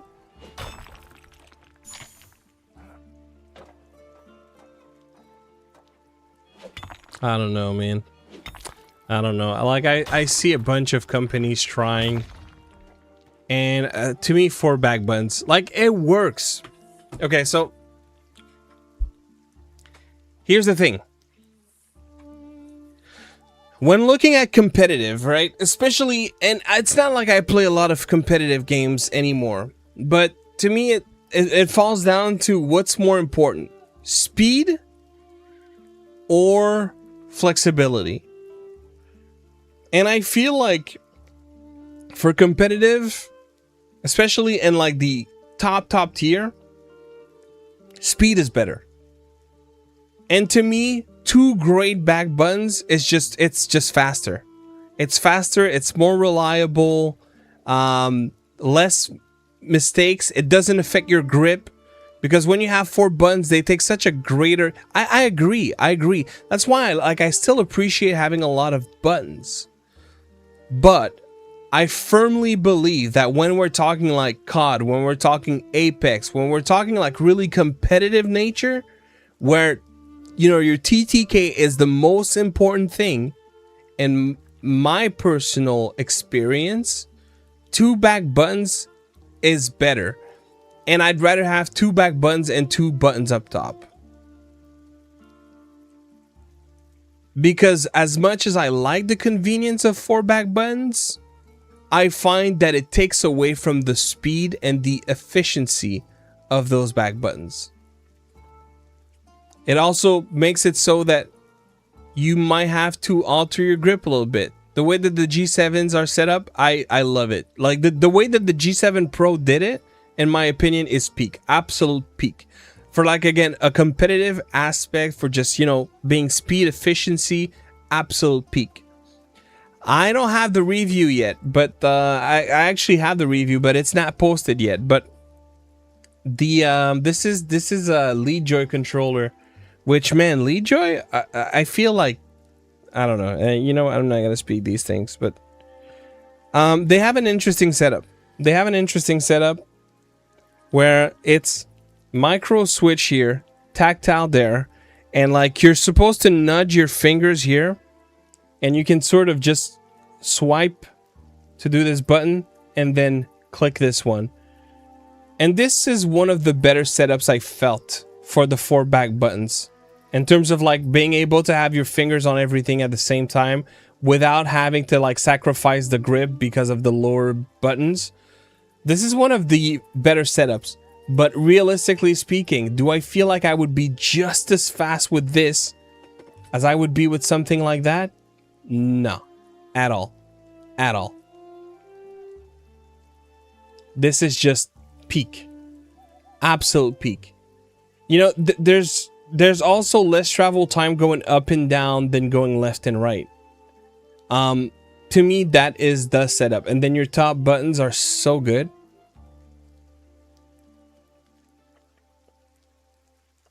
But I get it, in some games, I just prefer, like, if I'm playing a game where I'm not, again, going for super fast timing, super pinpoint accuracy and responsiveness, then having more extra buttons is just more convenient in a lot of games. Because to the point, I can literally never lift the fingers off of my sticks. So it almost becomes more a comfort thing. But I also understand that from a competitive nature, it can also be beneficial.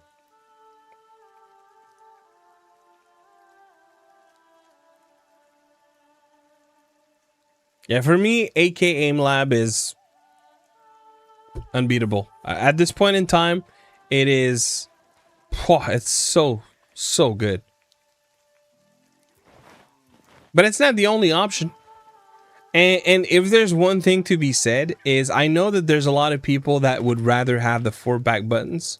So I would hope that we eventually see those options from GameSir. When, or even ever, I couldn't tell you. So yeah, I get where people are coming from.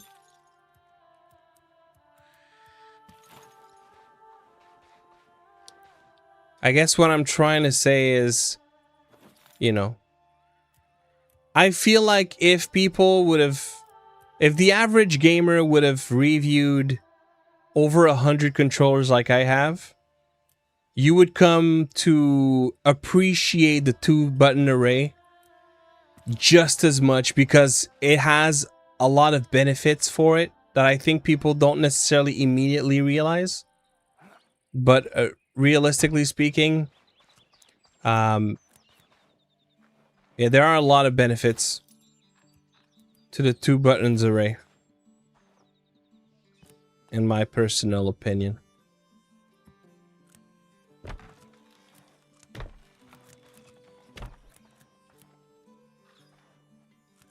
Bro, why?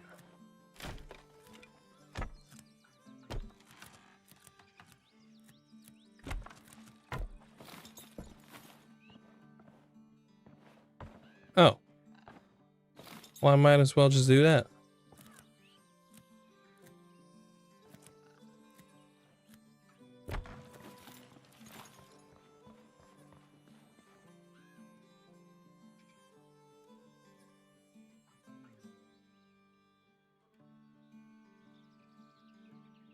When it comes to testing speed inputs on controllers, I usually go for Smash games, Mega Man Zero, DMC, and Castlevania Symphony of the Night. There you go. Yeah, I think we all have our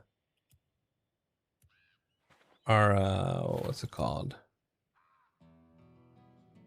Like our selected option that we like to use for testing.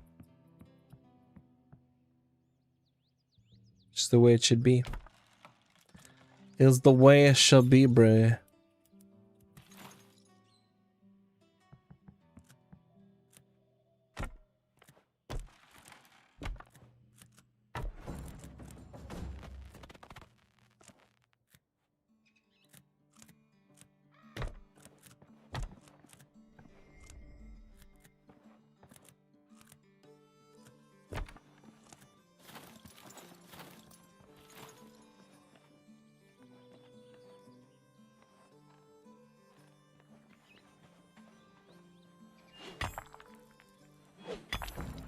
Thank you for the lurk, hey B-Dread.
Bruh.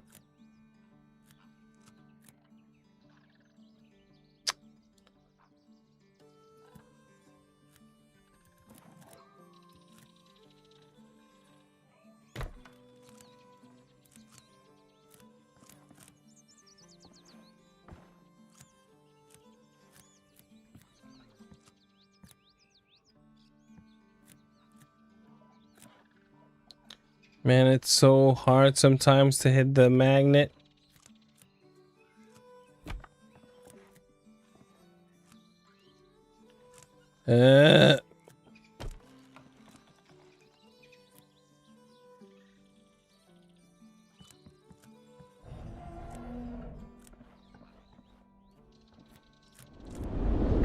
Uh-oh.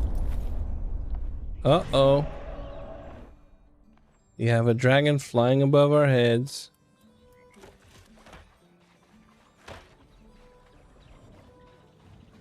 All right. Let's see.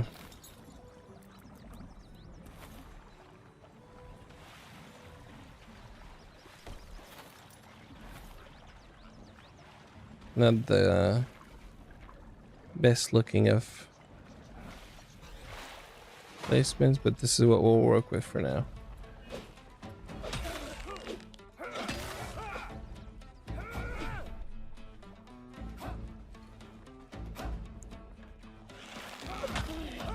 I mean, I love the G7 Pro AK Aim Labs. I've been using it lately. I never come off your stick. If you never come off your sticks, how is that? How is that? How? Wait. I mean, I love the G7 Pro AK Aim Lab. I've been using it lately. If you've never come off your sticks, how isn't that faster though? I've used 2 buttons array and 4, 2 just has some minor drawbacks. I get that. But I think, in my personal opinion, if we're gonna make that argument, that it's unrealistic to not say the same about 4 back buttons. So, and again, keep in mind, so maybe you don't know that about me also, is I'm a content creator. Like I don't work for GameSir, right? Like we collaborate, but I do my own reviews on my own channel, and I review primarily, not exclusively, but primarily controllers. I have well over 100 controllers, and have reviewed over 100 controllers. There's no such things as a perfect controller. No such things at all. Yes, there are some minor drawbacks in a 2-button array, but you can make the absolute same argument for a 4-back button array, and that's where I'm trying to that's the point I'm trying to get across. One thing I firmly believe is, if you are serious about your gaming, and especially if you play different game types, including competitive game types, like, one controller is not enough. You should have multiple controllers in your array. It's like saying, oh, I play this game and I only ever play with the same gun. What?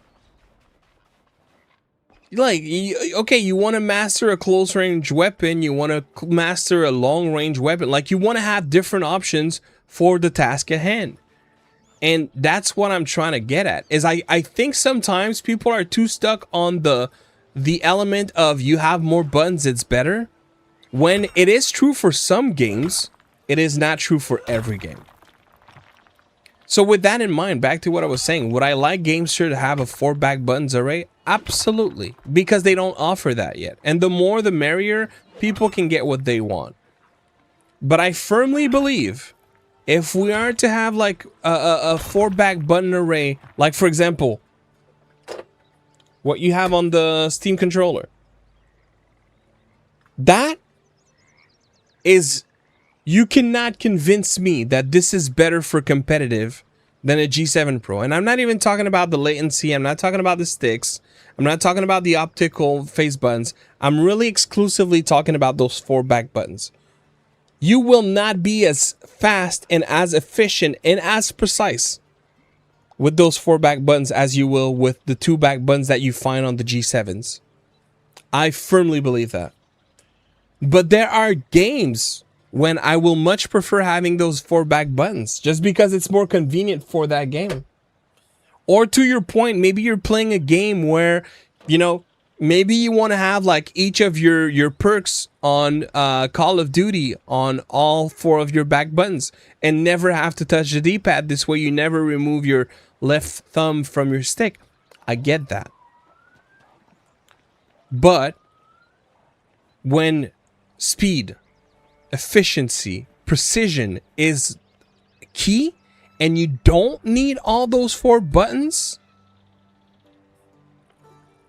the 2 buttons are going to be better. And yeah, maybe the Steamroller is not a great example, but there's a lot of controllers where I would say just the same.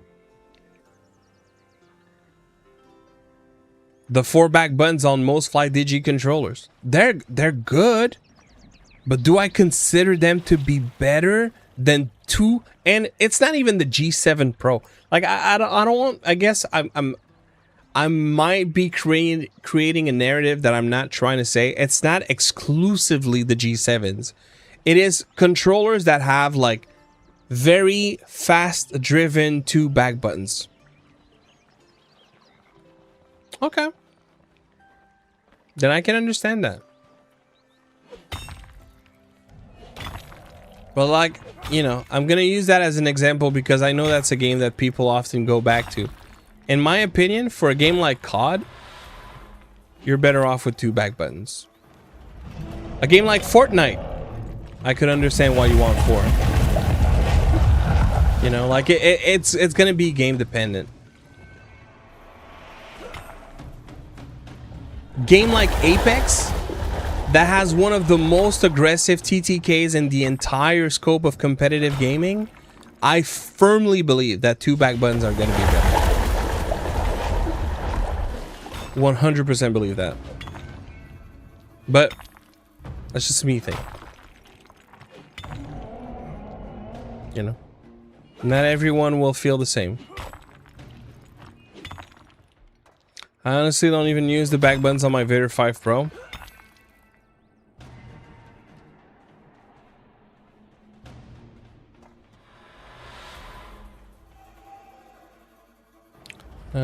Do we want to do the dungeon? Sure, I guess.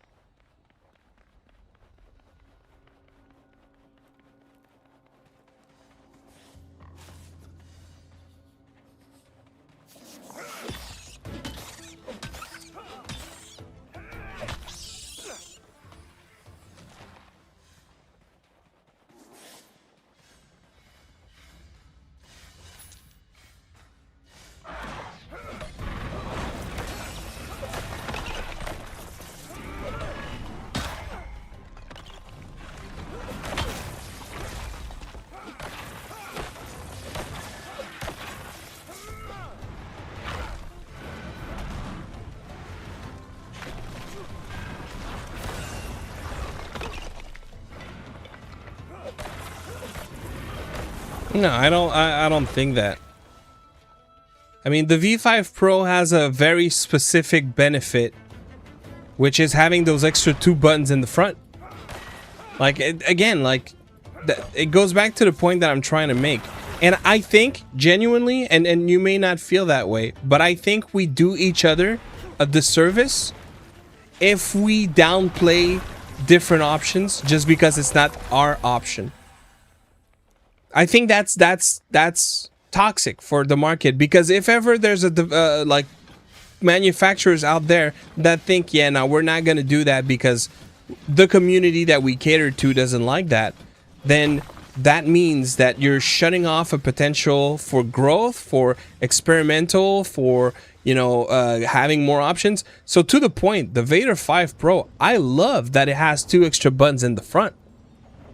I think it's a great asset that FlyDigi has with the Vader 5S and the Vader 5 Pro. Now, you may not care for those extra 2 buttons in the front. That's okay. But again, it goes back to what I was saying earlier.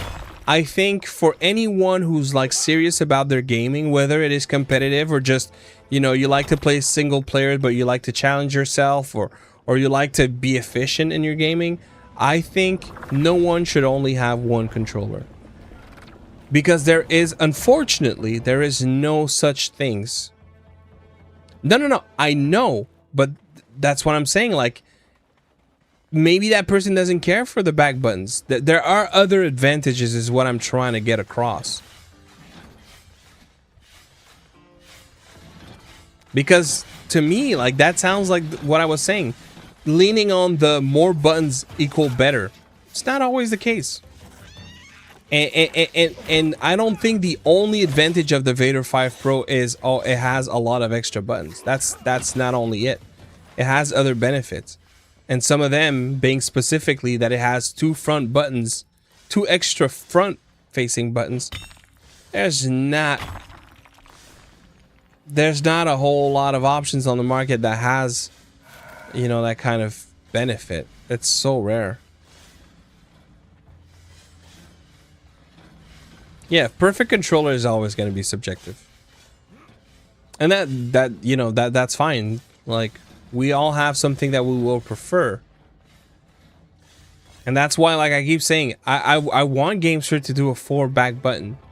But based of how I prefer, and I tend to lean on more of the speed aspect of the extra buttons than the convenience, even though there are some games where like speed is not a concern at all, so convenience is going to be like the thing that I'd rather have. I just feel like I think whenever we have a 4 button from GameSir, speed is gonna be sacrificed.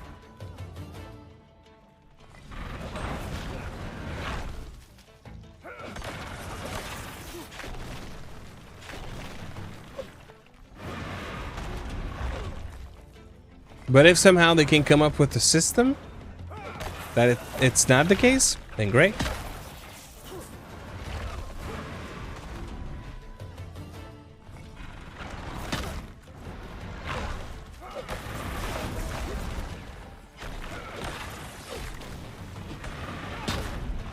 Oh, snap.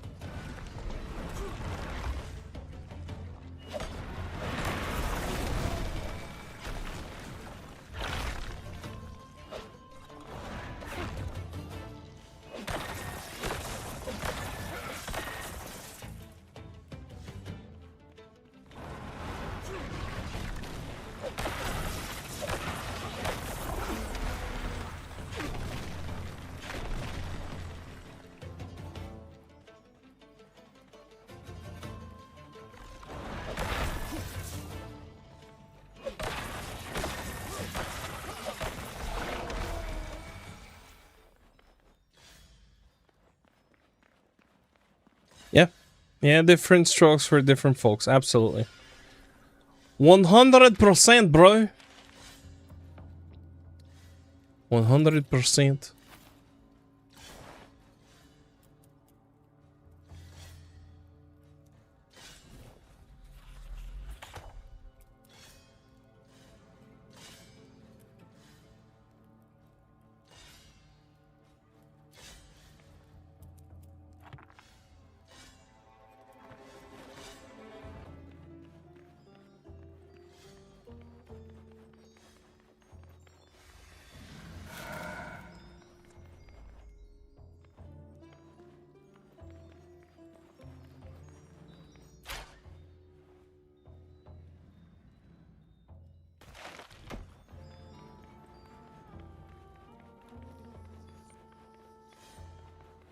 What are we playing? RuneScape Dragon Wilds. A survival that came out, I think, late 2025. It hasn't been a year that it's been out, I think. But it hasn't, it's not, you know, freshly released. They did release a new update, I think, not too long ago. And it was on sale during the Steam Summer Sale. And the people over at HU, we were looking for like a game to play as a community. So I thought, you know what, let me grab this one. It was on my radar for quite some time, and it was like super cheap, like 20 bucks. It's in early access right now, so they're building it. And I've been playing after streams for the last 2 or 3 days with the guys. I was testing a game earlier called Beholgar. And it wasn't terrible, but it wasn't great either. And I entered this like irreversible glitch that I just fell out the map and I couldn't load the game. I couldn't even push start to reload the game, I mean. So I was like, okay, you know, I think that is it for me for tonight. I think that is it for me. So now I'm playing this game.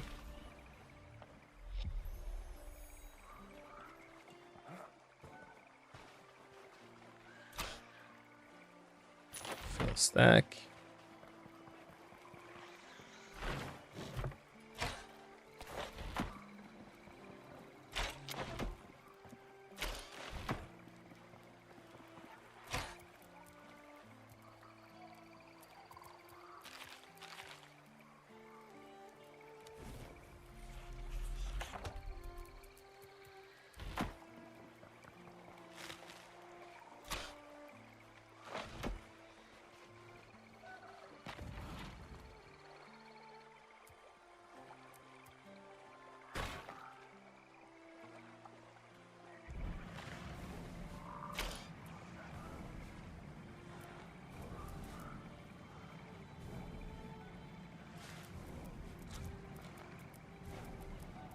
But, yep.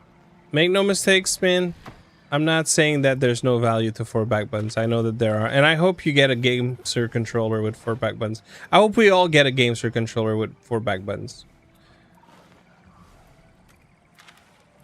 I'd love to see it. I'd love to see what their take would. Honestly, I think that's the thing I'd be most curious about is how would they approach the 4 back buttons? Because I'm pretty sure that they have a similar belief. Because I feel like, why would you not do 4 back buttons then? I feel like somehow people designing controllers over at GameSir, they probably have a similar approach. I mean, maybe, I don't know for sure. That's just like, but I'd love to see it. I'd love to see it. Do they do something different? Or do they just embrace how it's been done? And, you know, not try to redesign it? Can they do the back paddles? I don't think. But yeah, I definitely do believe that the back paddles in particular, they are the ones that can eliminate that. Because the thing with the back button, the paddles is they have so much short travel. You have like the leveraging system of a paddle that makes it very quick to actuate. And you have like each independent fingers that have a paddle. And the fact that it raises the fingers too, I find that it's better.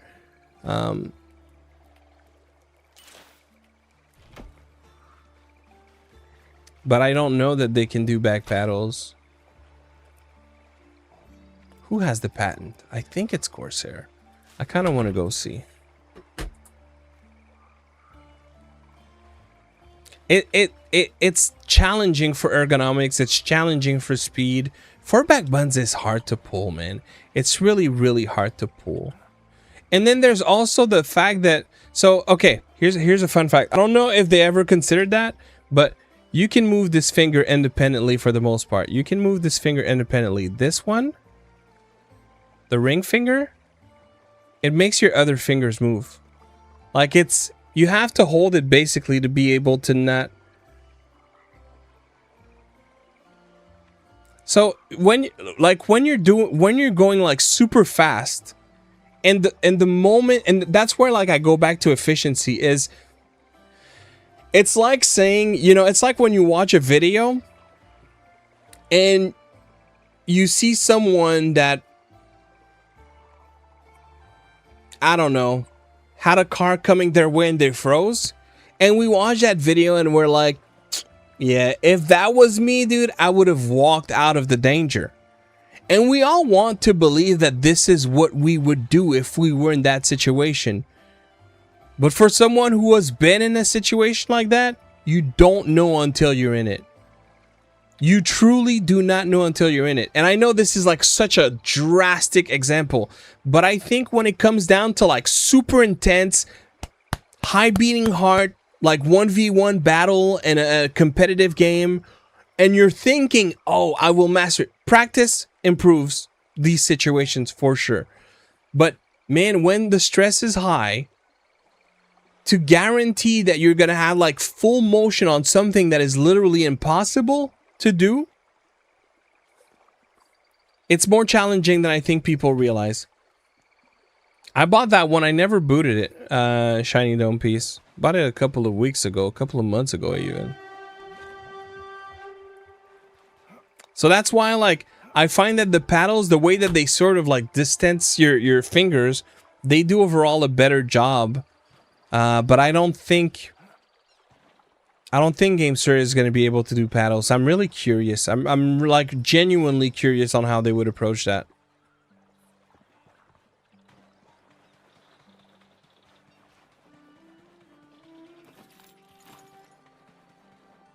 Yeah, you know, I don't even need to bother. I don't need to bother, so I won't.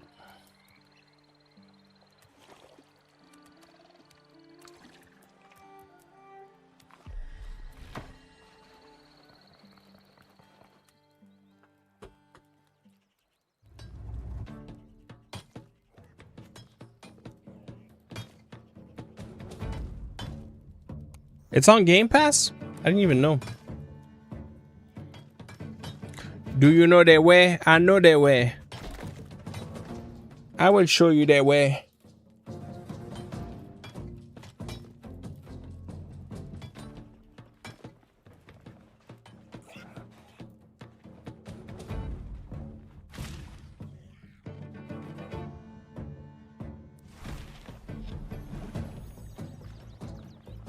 Let's go continue that dungeon.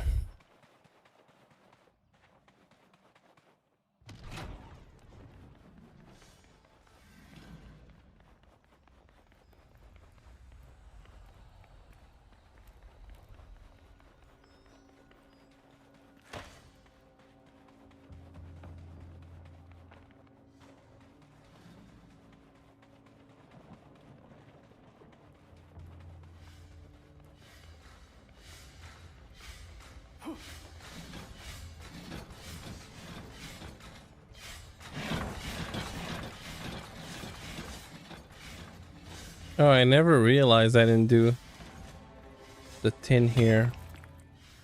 And I need me some tin. One can never have too many tin.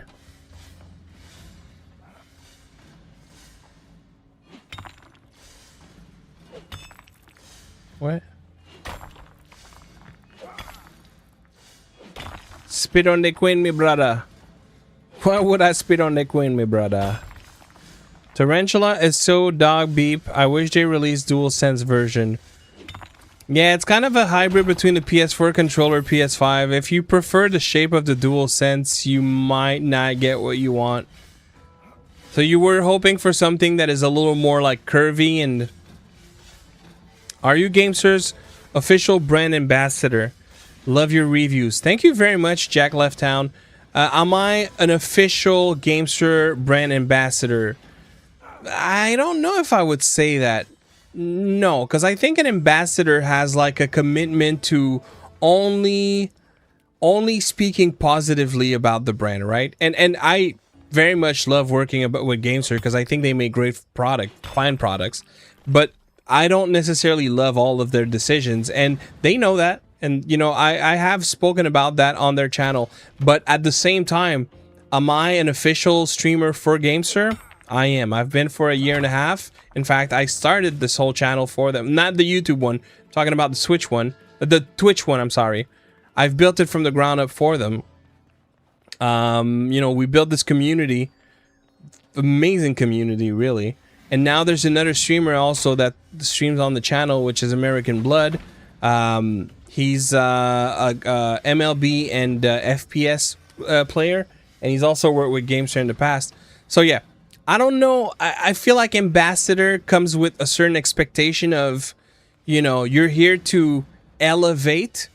And while I think I do that, you know, for a community, that doesn't mean that everything they do is something that I will elevate blindly. You know what I mean? I think there's just this little nuance to make. But beyond that, yeah, I think in some capacity.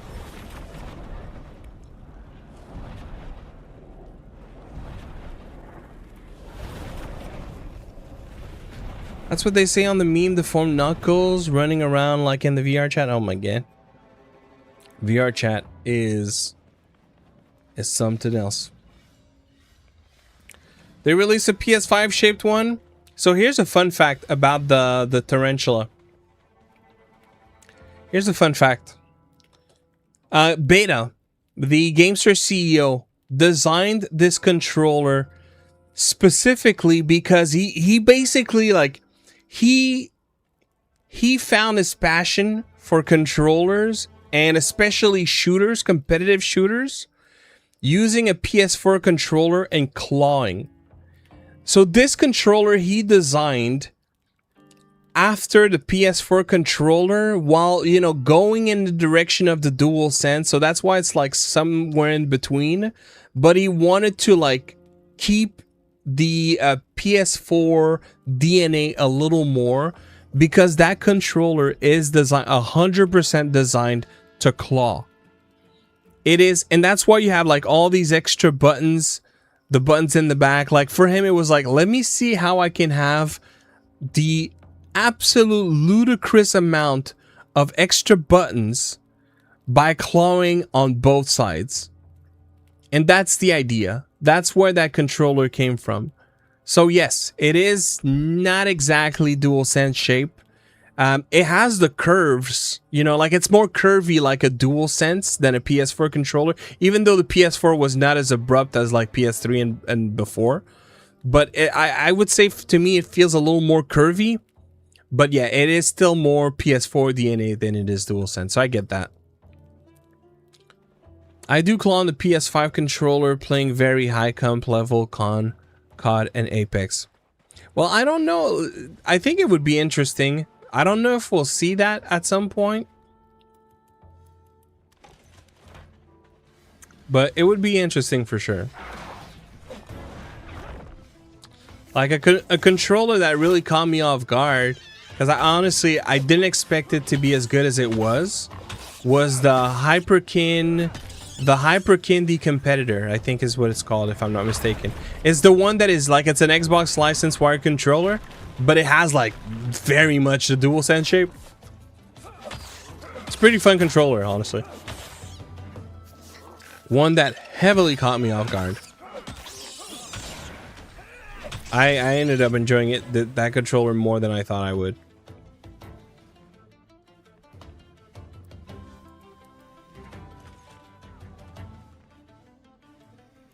And thank you, by the way, Jack Left Down, for the comment about my reviews. Appreciate it. Yeah, it is very, very close to a DualSense. It really was a controller that caught me off guard. Like, I didn't think they were gonna nail it as well as they have. I wasn't a super fan, because if I'm not mistaken, it uses tactile switches, right, on the Hyperkin for the D-pad. Am I crazy in thinking that? Oh yeah, the DualSense haptic feedback are out of this world.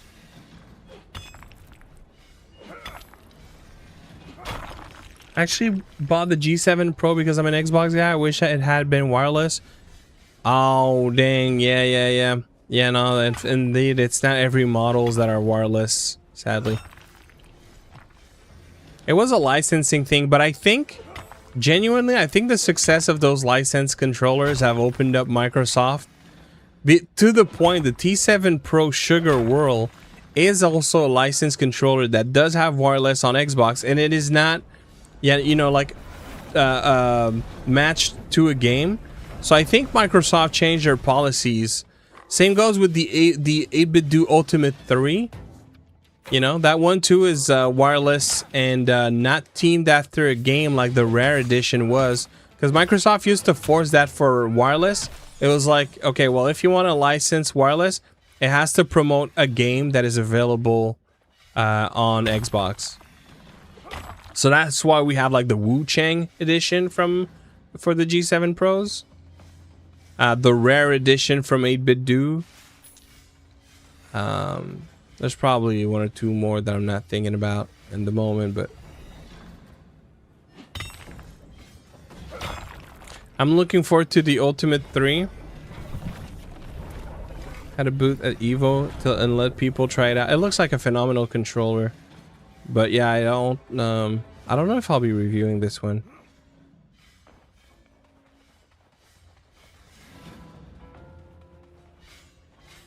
Forza Edition Swift Drive, that would have been awesome.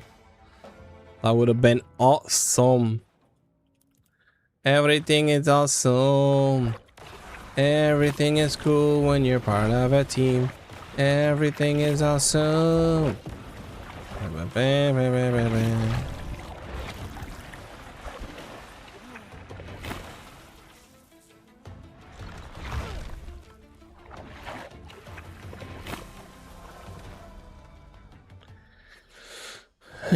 was supposed to do an interview with them on day 2 about 8BitDo, but sadly their mic and camera were broken that day and oh dang. That's unfortunate. Hopefully next time.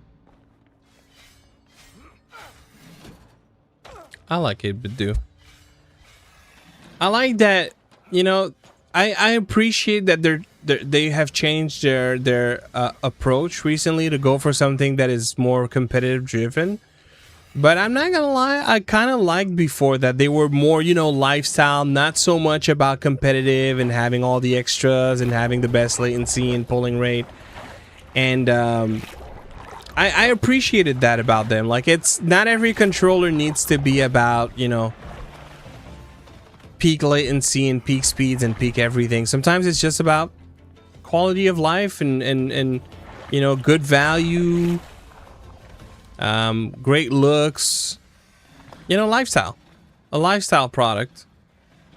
Now what I struggle with a little bit is that now that they do have more competitive options, it's like if there's products, controllers that I feel like there's a very obvious compromise to achieve on the other end of the spectrum, something that is more competitive than they used to do, is definitely 8BitDo's controllers. Like the Pro 3, what a great controller. Low latency, you know, the latency and pulling rate is not great. Then you think of, say, the Ultimate 2. Great latency, great pulling rate, great inputs, but stuck to the input. What? Then if you want the one that does the things you want, the modes that you want, well, now it's no longer 1000 hertz, now it's 250. So it's like, man, can we get something? And the Ultimate 3 seems like it's going to be that product. But, you know, sometimes it's like, it's a little frustrating. Can we have something that is just peak? But it seems like it's coming, so it's exciting.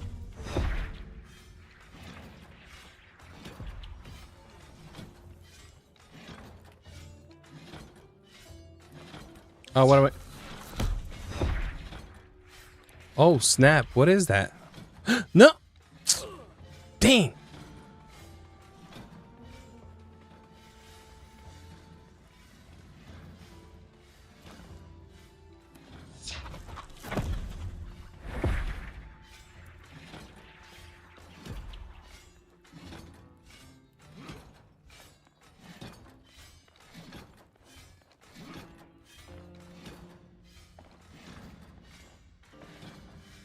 Blu-ray node. Can I even break that? I've never seen that before. Looks like I can. Okay. PC's back up and running. Let's go. Which reminds me, man, I have to install that SSD drive I got. Oh my god. Yo, is that a new upgrade tier? Blu-ray bar.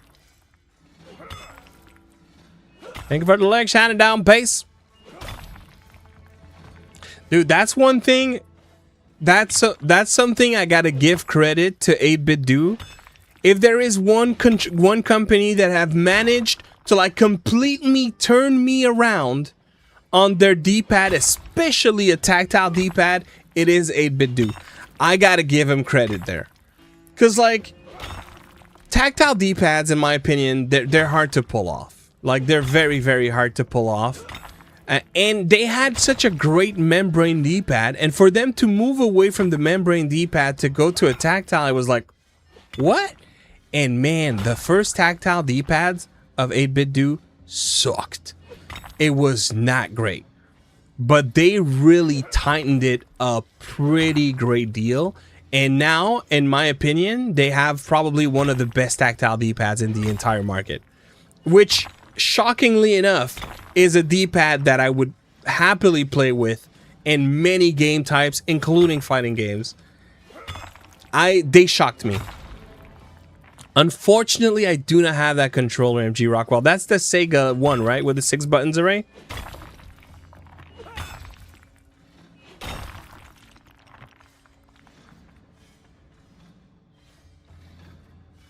So it probably has a floating D-pad? Bro, that's another... That just reminded me of the goalie kit elves. Not the Pro, funny enough. The elves too. Bruh. Great D-pad. Not great for everything though, but so comfortable, so reliable at the same time. It's just... The thing with floating D-pads, I find, is they're oftentimes very well executed. Very pleasant to play on, but they're not a speed D-pad. They're not the fastest in my experience.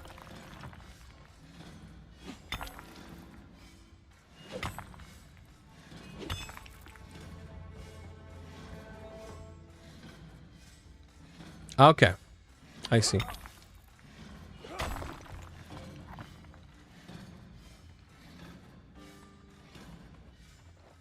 Yeah, those were great D-pads, man. Sega's D-pad were pretty good. They hold up very well.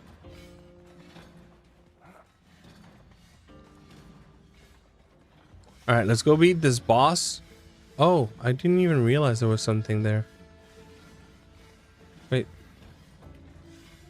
So where was the path to go to the boss?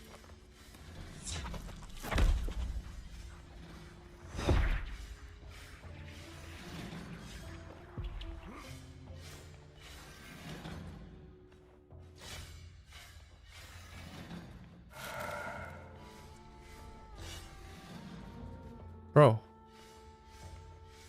I don't think I realized there was a room back there.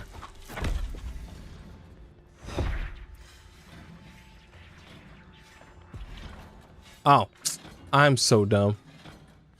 I am so stupid. Okay, so where was the boss fight room? I don't even remember I saw it.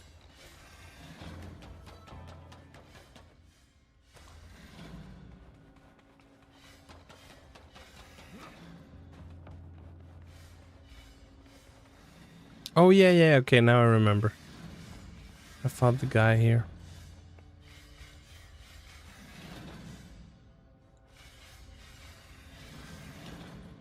It's kind of funny that these days I prefer playing on a pad for modern fighting games, but for some old titles like Street Fighter 2 and 3 or MV, I prefer arcade sticks. I get it. I mean, especially if like that was around the years where, you know, you would visit the arcades and have those things to play with. And it made the experience different. It made the experience unique. So I think there's a certain value of wanting to go back to those experiences. Right? Know what I mean? You know what I mean, bro?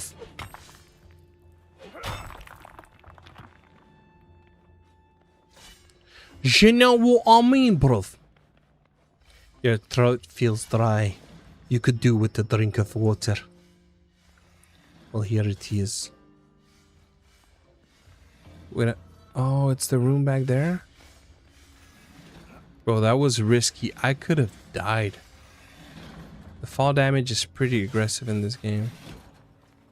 Wait, so is that the place?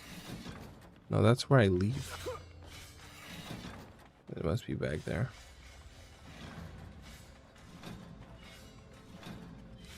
Ooh, give me the dwell berries. Bro, I do not remember where the boss room was. Where was it? Like the door's open, or is it here? Oh, it is here. Gosh, I'm dumb. Yeah, that's the exit. Okay. Oops. Oops. Alright, let's do this, bros. Let's do this. Hello, boss. Oh, little helpers. Let's take care of those first. Come here, you. Bye. Here, I'm gonna loot the chest because I'm crazy like that. Oh no, that was a mistake. Oh no, I shouldn't have done that.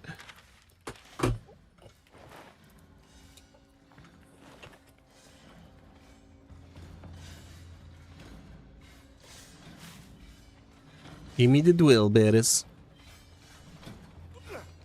Come here, boss.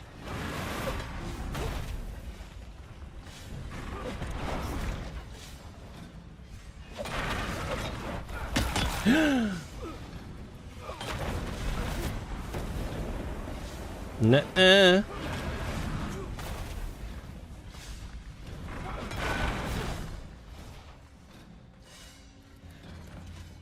Let's see what an arrow looks like on a controller. Bro, this boss is lost. My right hand finger is locking up sometimes. It's hard for me to use them.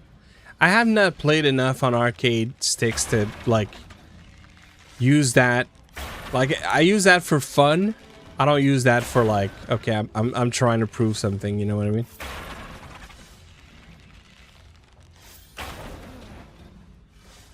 Like, I did get to visit the arcades a little bit, but we grew up very, very poor.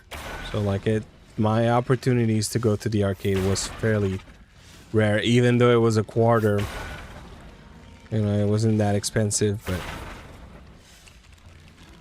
I wasn't really visiting those places as a kid.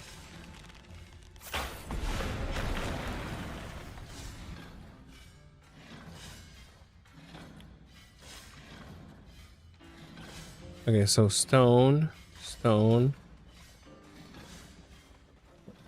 Give me that thing.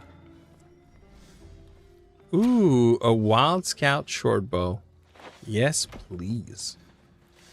Okay, so we're gonna get a little crazy here because I'm gonna be too heavy as I am right now. But it's okay because the exit is close.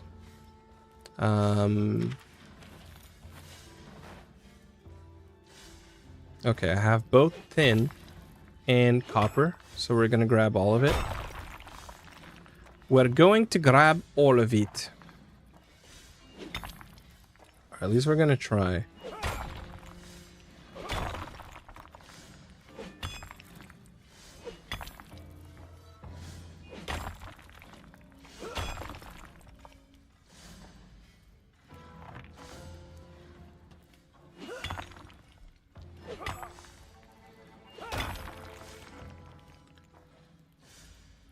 She uses Fight Pack controller. She typically plays on the Ori Fighting Commander Octopro.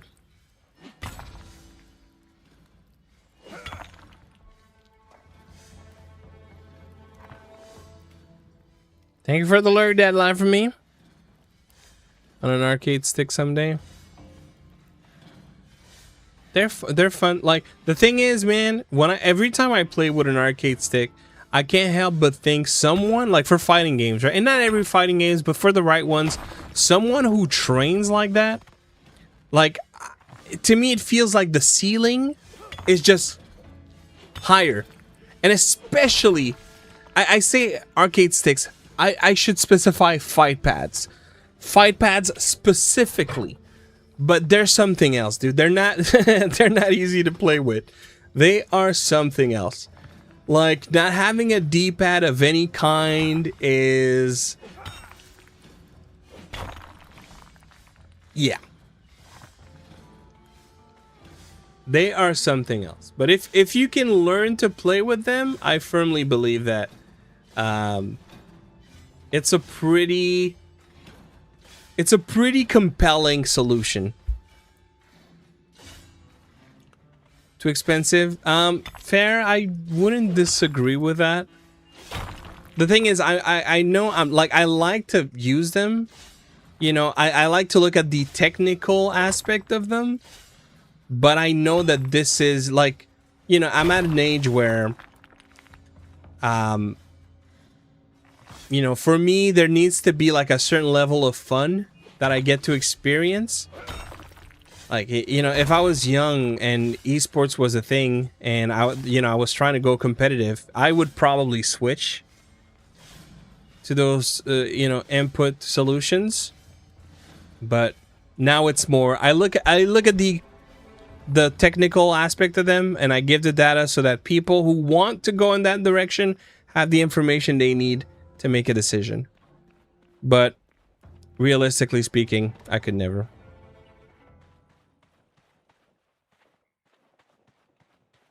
I ain't built that way, bruh. Not anymore. Not anymore. But what can I say? What can I say? I'm an old geezer. No, I shouldn't put myself down like that. And actually, no. What am I saying here?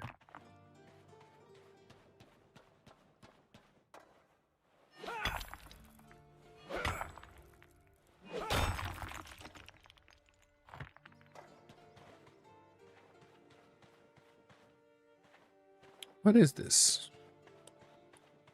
Oh man, that regenerated? Come on now.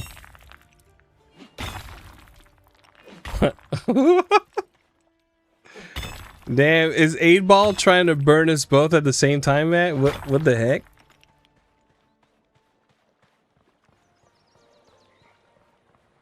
Okay. I like how you approached it. Better than I would have. 8-Ball does go hard, man. It's absolute savagery.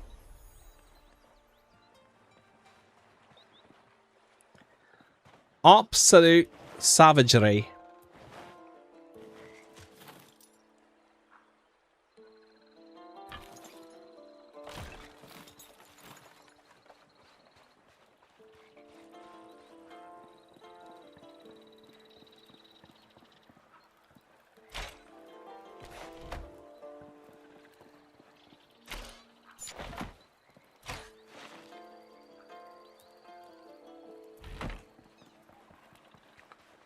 Absolute savagery, I say.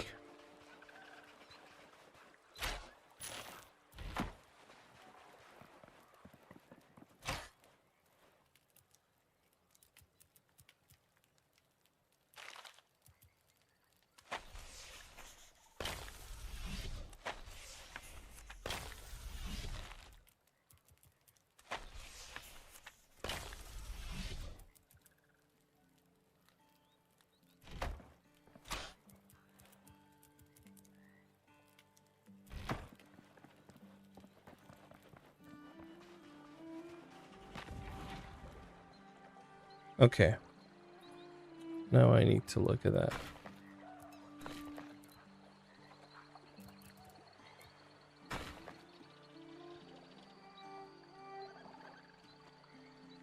Wait, charcoal is not the right fuel?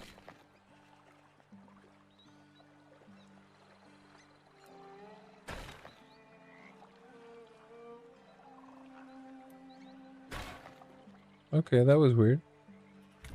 That sure was weird, bruv. Hello, Skulls.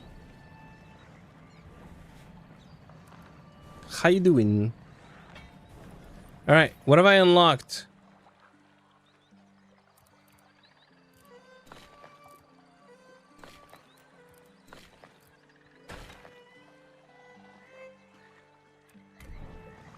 Okay, while this is happening, let's go have a look.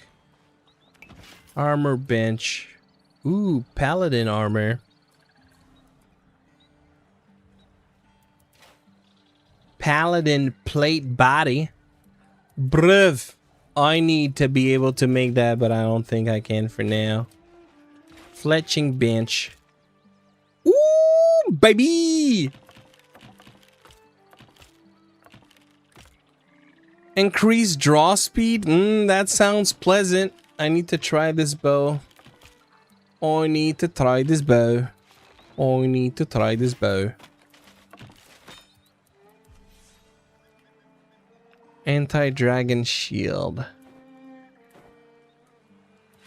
Okay, I'm not seeing anything right now that seems to be unlocked thanks to blue right. So I'm not sure at this. Oh.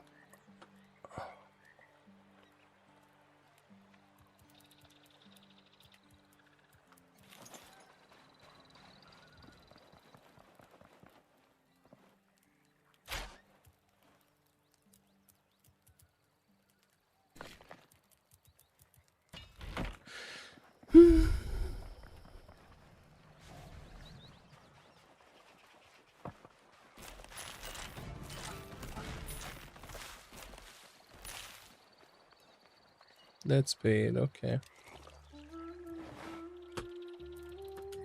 Actually, let's do this part. Keyboard.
What?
$370.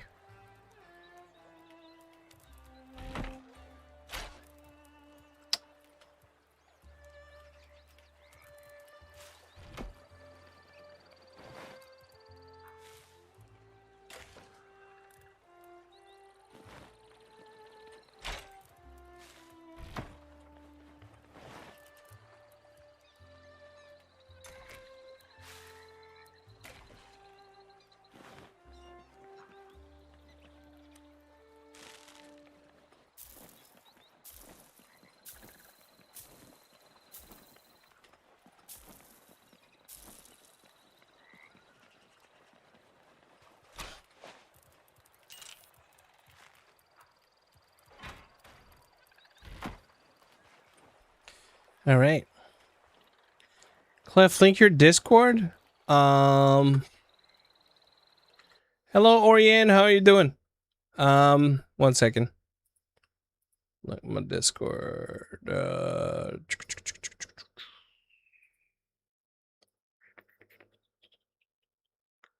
Clef thinking of the Nova today. I just saw that. Yeah, man. Yeah, man. Here's the Discord.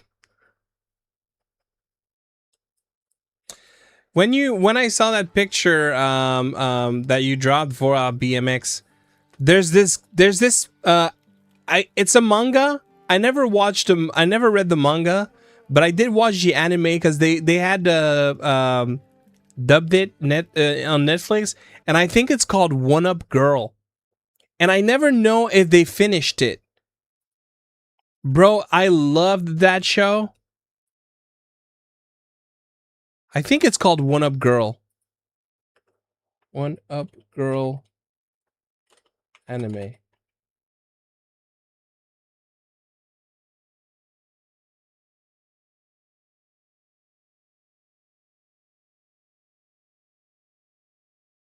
Dang, it's not One Up Girl. High Score. Yeah, that's probably it. High Score Girl. Let me check it. Look it up. Did they ever finish that? No, it's still 2 seasons. Bro, that show, if you never watched that show, you probably watched it though. Excellent.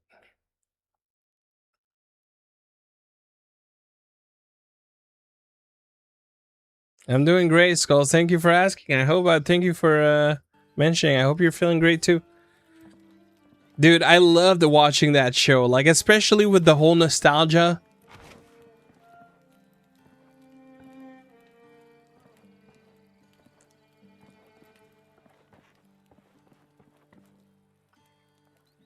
I see that the last season is from 2019.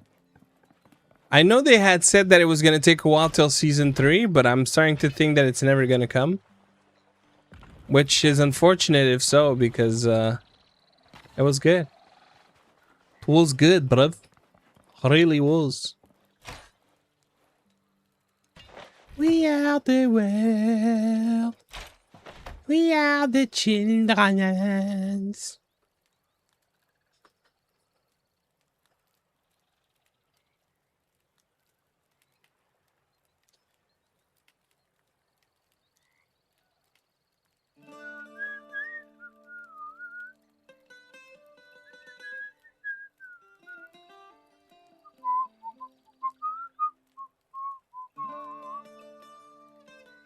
That's amazing, Voral.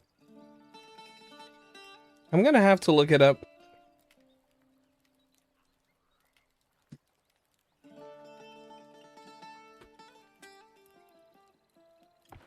The thing is, the one problem, so maybe you can answer this for me. The one problem I have with watching anime is that's why I was always more a manga guy than I was anime.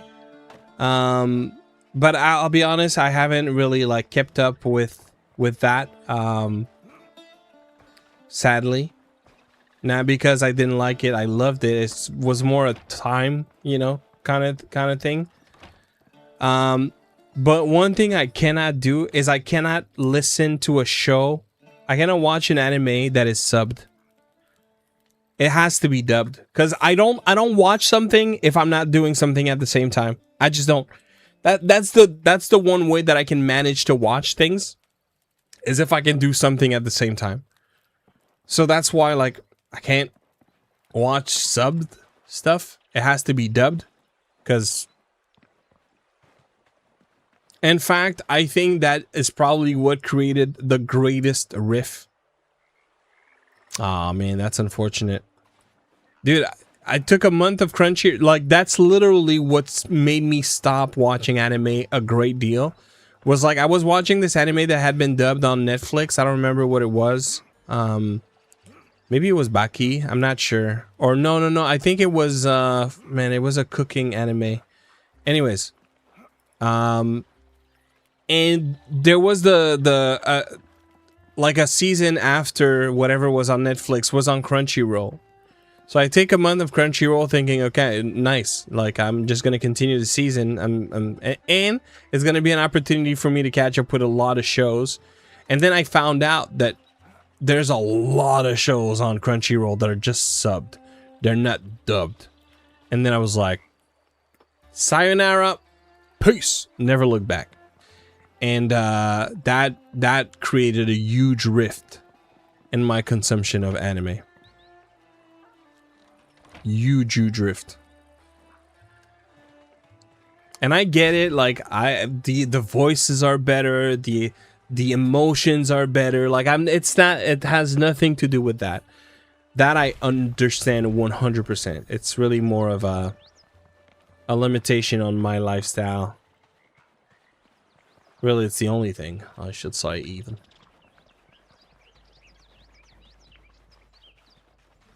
It makes me a really trash person. I look at myself and I cry.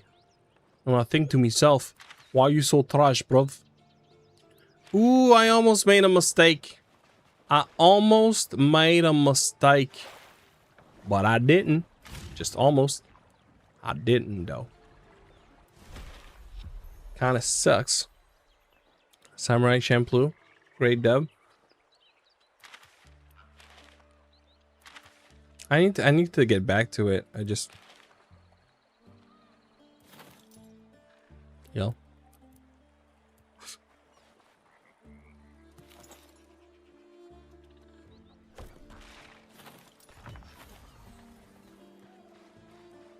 You know? Yu Yu Hakusho. A Full Metal Alchemist? Bruh. One of the rare things I watched multiple... I know they have different versions. One of the few things I watched multiple times. And I'm sure if I was to watch it again, I'd probably cry again. I also enjoyed the live action. I know a lot of people didn't.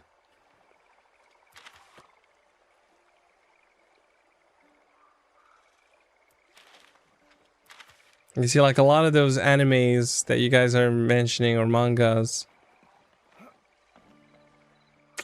like JoJo's Bizarre Adventure and Yu Yu Hakusho, never got to experience.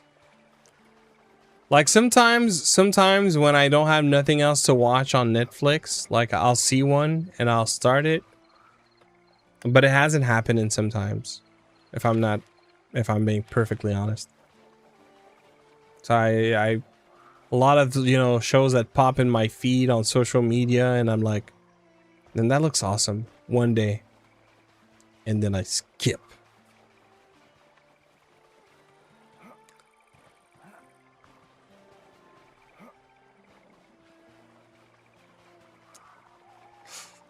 I am a trash. I don't consume it. It breaks my heart.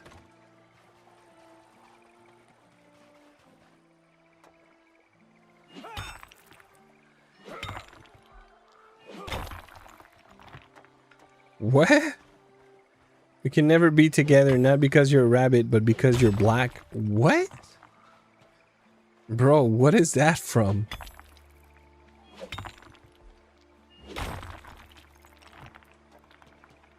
Ghost stories?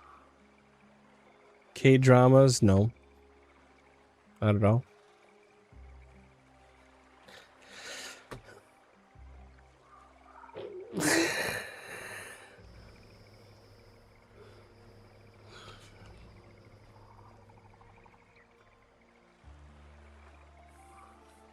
Man, I'm so confused. Yo soy mucho confused. Mucho confused. I don't really know what to think. Oh look, it's a cow. I can slap it. Yes, I can. Ooh, I need potatoes. Potatoes. I need potatoes. Give me the seeds. Just give me the seeds. The potatoes. Ooh. Navy with that 97 though.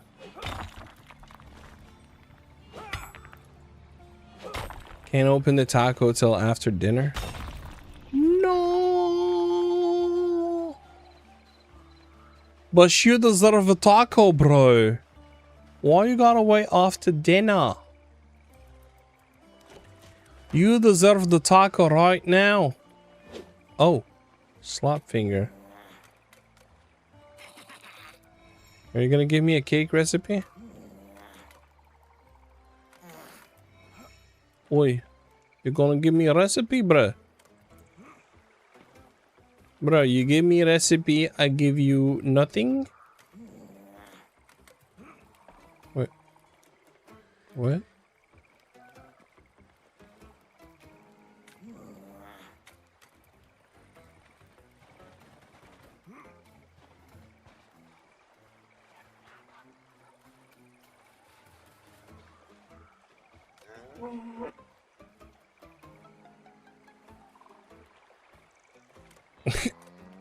What?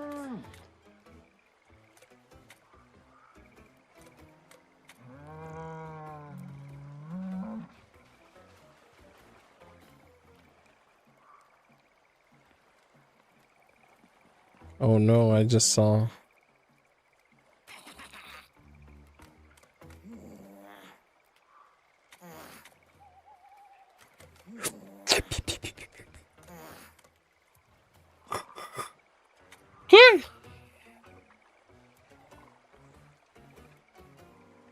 Pulp knuckle. Alright, I'm gonna head to the other biome.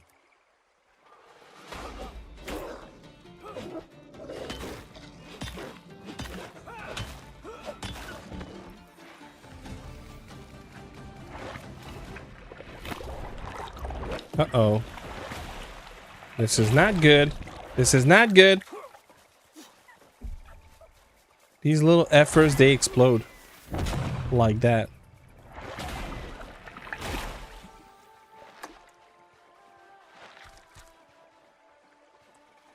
The new GameSir update. Hello, Leah Romero. What update are we talking about? Oh.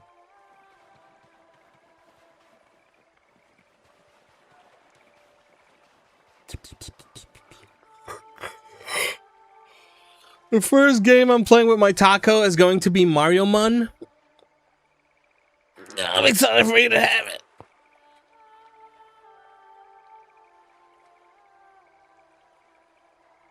Have you ever heard of how a beaver sounds? No, I can't say I do. But you have received it now, right, Shiny Dome Piece? Like you have it with you, right? The taco? GameSir Connect has just pushed an update today, it seems. I did see what's it called? A post pop up in my feed earlier today, but I didn't really pay attention. I thought it was like the overlay app, but no, they updated that a couple of days ago. Now that I think about it, so if there was a post about an update and you're not getting the update being pushed to you yet, Leah, what I would suggest is go. I would assume you're on PC, but whether you are on PC or Xbox, what you want to do is delete the app and re-download it. And if that doesn't give you the latest update, then you probably just have to wait a couple of days, because typically with those companies, it can be Microsoft, Apple, Sony. Like there's usually, once they have pushed the update, the company like Microsoft, for instance, has the update, but they need to approve it. So it won't update on your Xbox or the Microsoft store until they approved it, and then it would. So it might take a couple of days before you can have the update, but like basically GameSir made a post to say it's pushed. So I think you can download it on their Discord as well. No, I left it on my desk to get my... Oh. The taco might be the next GameSir controller I'd buy. It's so good. It's so fun to use. Like it's so easy to just have with you at all times. Like... For me, I kind of had this FOMO, which is a very bad FOMO, but I had this FOMO of not having a solution to game. Oh, what? This is new. Of not being able to game. So like, no matter where I go, I always bring something with me to game. Like I'm gonna go get my tire change. I'm gonna bring something to game while I wait at the garage. You know, like if I know that I'm gonna run errands, I'll bring something with me. So that's what I like about the taco, is like if you put games on your phone, you have a taco, you always have a solution on you, and it's so light profile, like it's so easy to just bring with you everywhere, you know? You know? You know?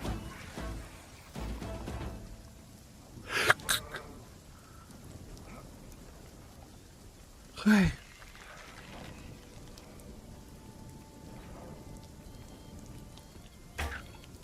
What? Why did it stop walking just when I arrowed the dude? Uh-oh.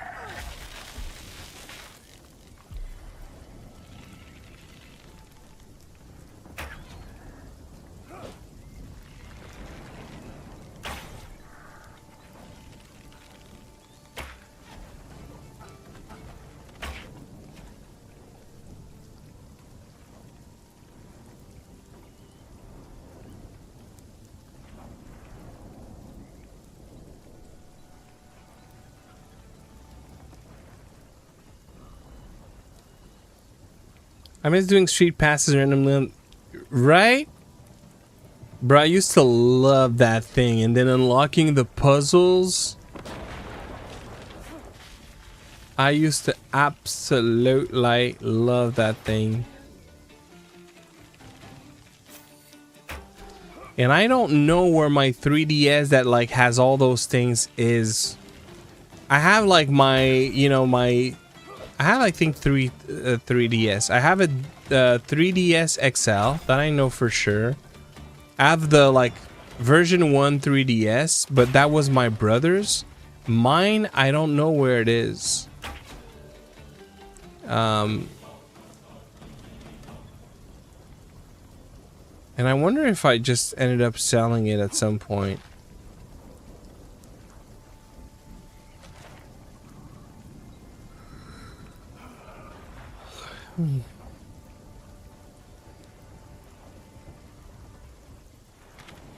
Oh snap, I am in a new biome. I did not realize. Dang, okay.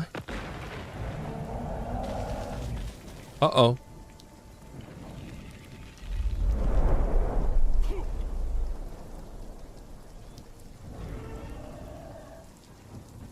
Is it gonna turn around?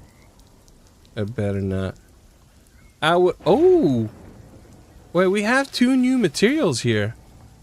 Wait a minute, bruv. Wait a minute.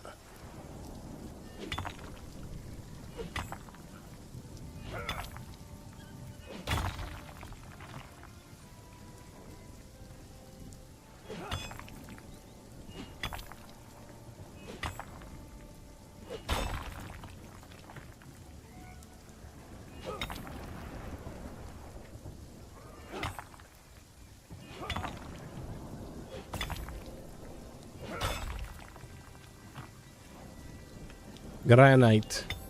Yo, give me the granite.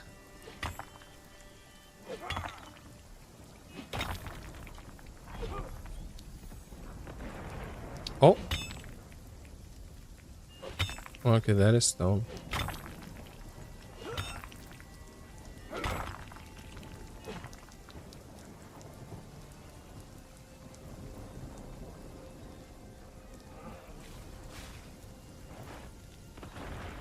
$330. Your laptop decided to randomly die on you?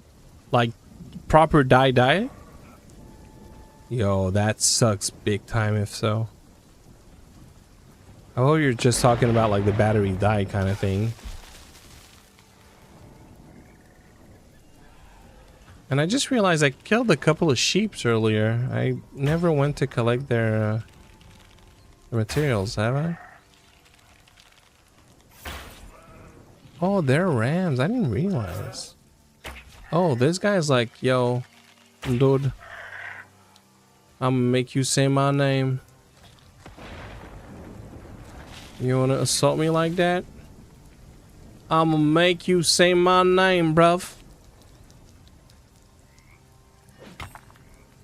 Magically shows you Windows, Ari. Just Windows, it's stuck on preparing auto repair, no progress whatsoever. Dang. I'm sorry to hear, dude.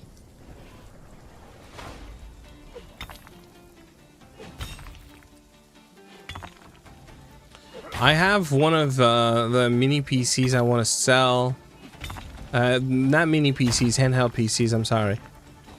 That, I get a prompt at BIOS level talking about secure boot, yet it's enabled, but when I go to disable it and or try to re-enable it, it's grayed out. I can't do nothing. And I've been reading online that apparently some people have had issues, and the way to fix that is to reset, like not reset like, you know, like push power, but reset like RE-set, like remove and reinsert the hard drive. And I'm like, what? Since when? I've never seen that. But I'm gonna have to open it at some point. But yeah, the reason why I'm saying this, it had me think maybe your master boot record is maybe your master boot record is like what's the word? Corrupted or something? Dang.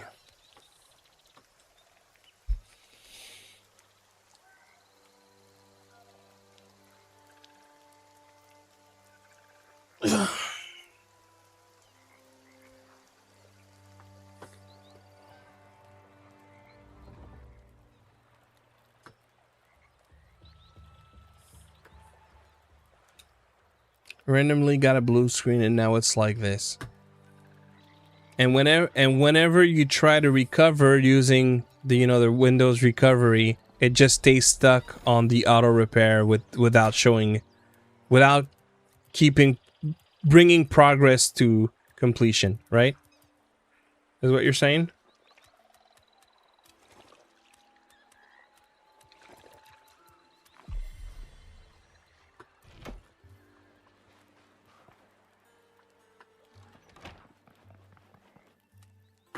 I mean,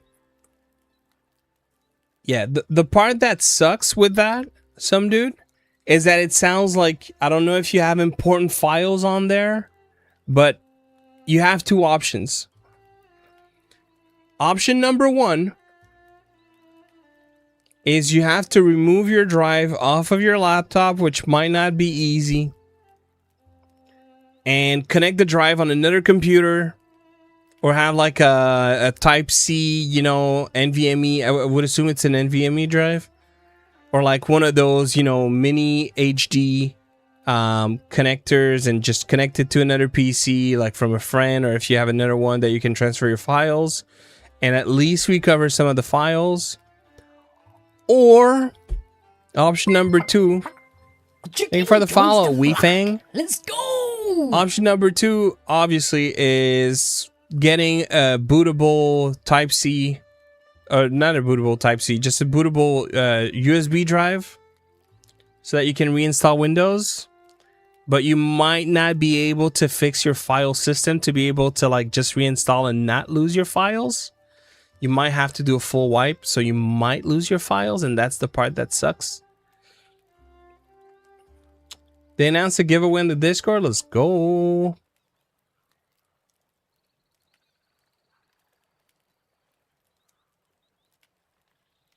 Yeah, it's not impossible that with the bootable drive that you can repair your file system. I've had times when I was able to. I had times when it didn't work. So, you know, it required like a full proper format. Oh yeah.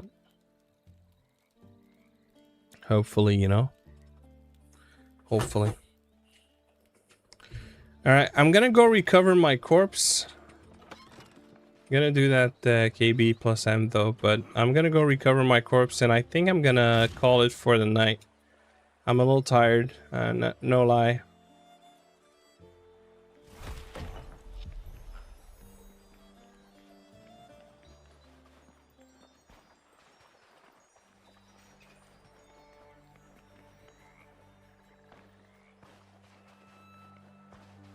I'm really struggling with my sleep lately.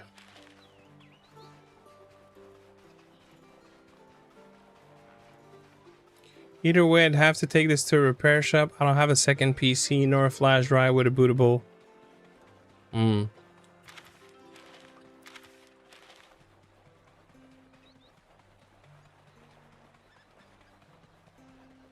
Right. I mean, I don't know if you were backing online with, like, you know, online repository like Google Drive, or, you know, what's the Dropbox, or these kinds of solutions. But if you're not, you know, maybe that's a lesson for the future. Hopefully you can recover your files though, because yeah, it sucks. But dude, I would, like, genuinely, if I was you, I mean, to be fair, it's true that a repair shop, you know, I don't know, and I'm bad with these things, but also I guess the fair thing to say is, like, what's your level of confidence with the PCs? Because for me, I wouldn't trust a repair shop, because the easy fix is let's not bother and just format, you know. But I guess you can specify to the repair shop that, like, you wanna recover your files. But I feel like that might be the thing where they're like, okay, we can try our best, we can't guarantee, but it's gonna be extra.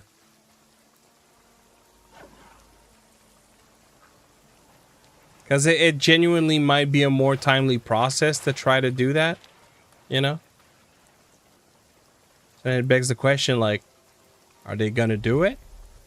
Are they gonna be like, can't be bothered, we're just install Windows, and then you tell the customer, we tried, unfortunately we couldn't. So then the files are lost, you know, there's no, oh snap, this is new, I've never seen that. There's no recovering.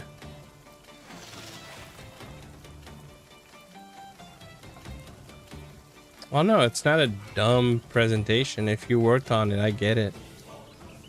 Like, you really don't have, like, a friend's house that you can just, they have a computer and you can just make a bootable media at their house?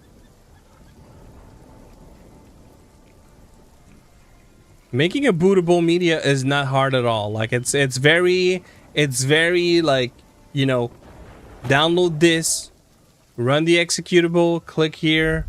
It's very basic work. And then typically when you insert the drive in your laptop, immediately it's gonna default to booting from it. Usually.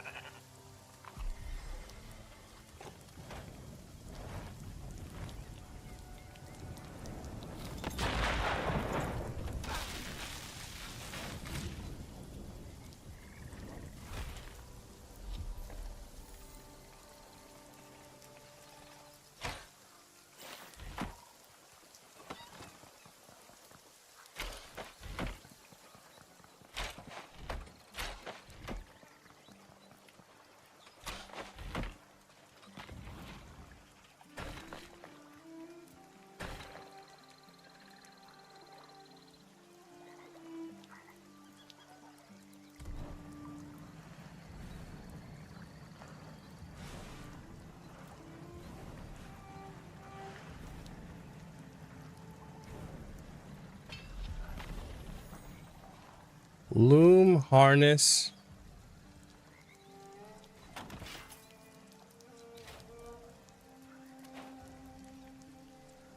So this is what I need. But I don't have padded cloth. What is that? Okay, but I've just found my next upgrade path.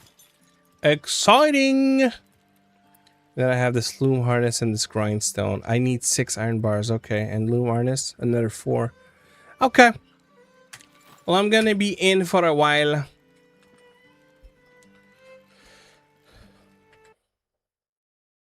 I really don't, Clef. Everyone I know lives far away from my house. Man, that sucks.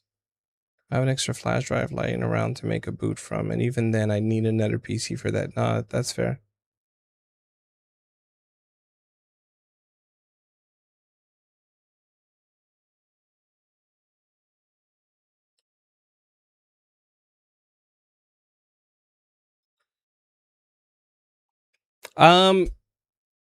Here's just a wild idea, some dude.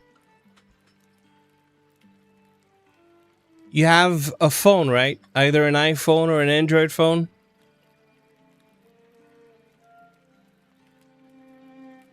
I mean, look, dude, here's the thing. I don't know how costly it is for you to bring it to like a PC shop, but if you just have the one flash drive, I would assume that it's probably like a Type A connection and your phone is a Type C. If you buy an adapter to just convert Type A to Type C, you can connect the flash drive to your phone and move your files temporarily to your phone so that you have a backup of your files so that you can then use the flash drive to make a bootable media.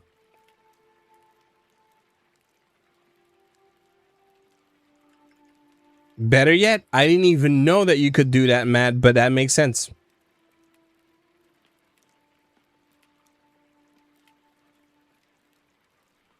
Well, there you go. Make a bootable media from your phone, bam. Because genuinely, like, if you know that you're going to be comfortable navigating that, and then on top of that, you have your phone so you know you can hop on YouTube,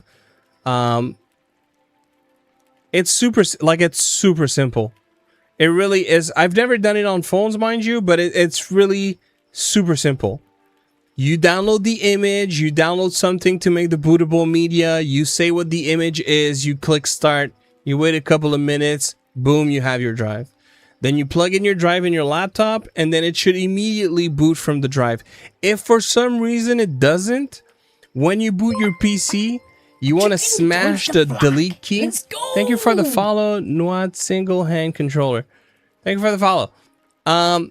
You want to like smash the delete key so that you can select your bootable media, or F11. Cracked it open. Let's go, shiny dome piece. Yeah, they're really not. It's really not complicated. In fact, if you'd like me to guide you through the process, I have videos on my channel where I do like startup guides. I know I have one for the 1X Fly. It's basically the same thing, except you're doing that on a laptop.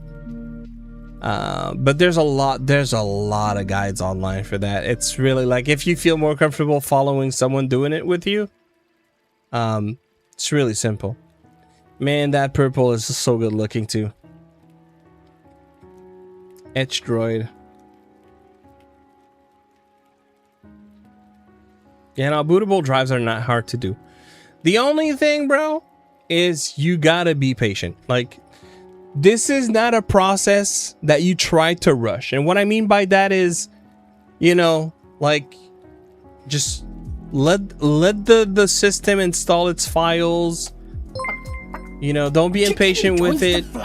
Let's go. And in my experience, if for some reason it doesn't work on the first try, do it again.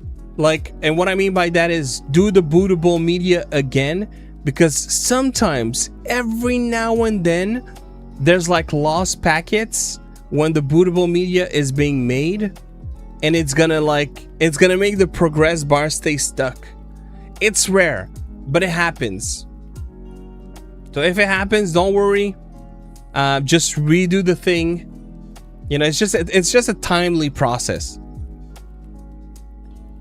But it's really not complicated. Like, it's very, very, very straightforward.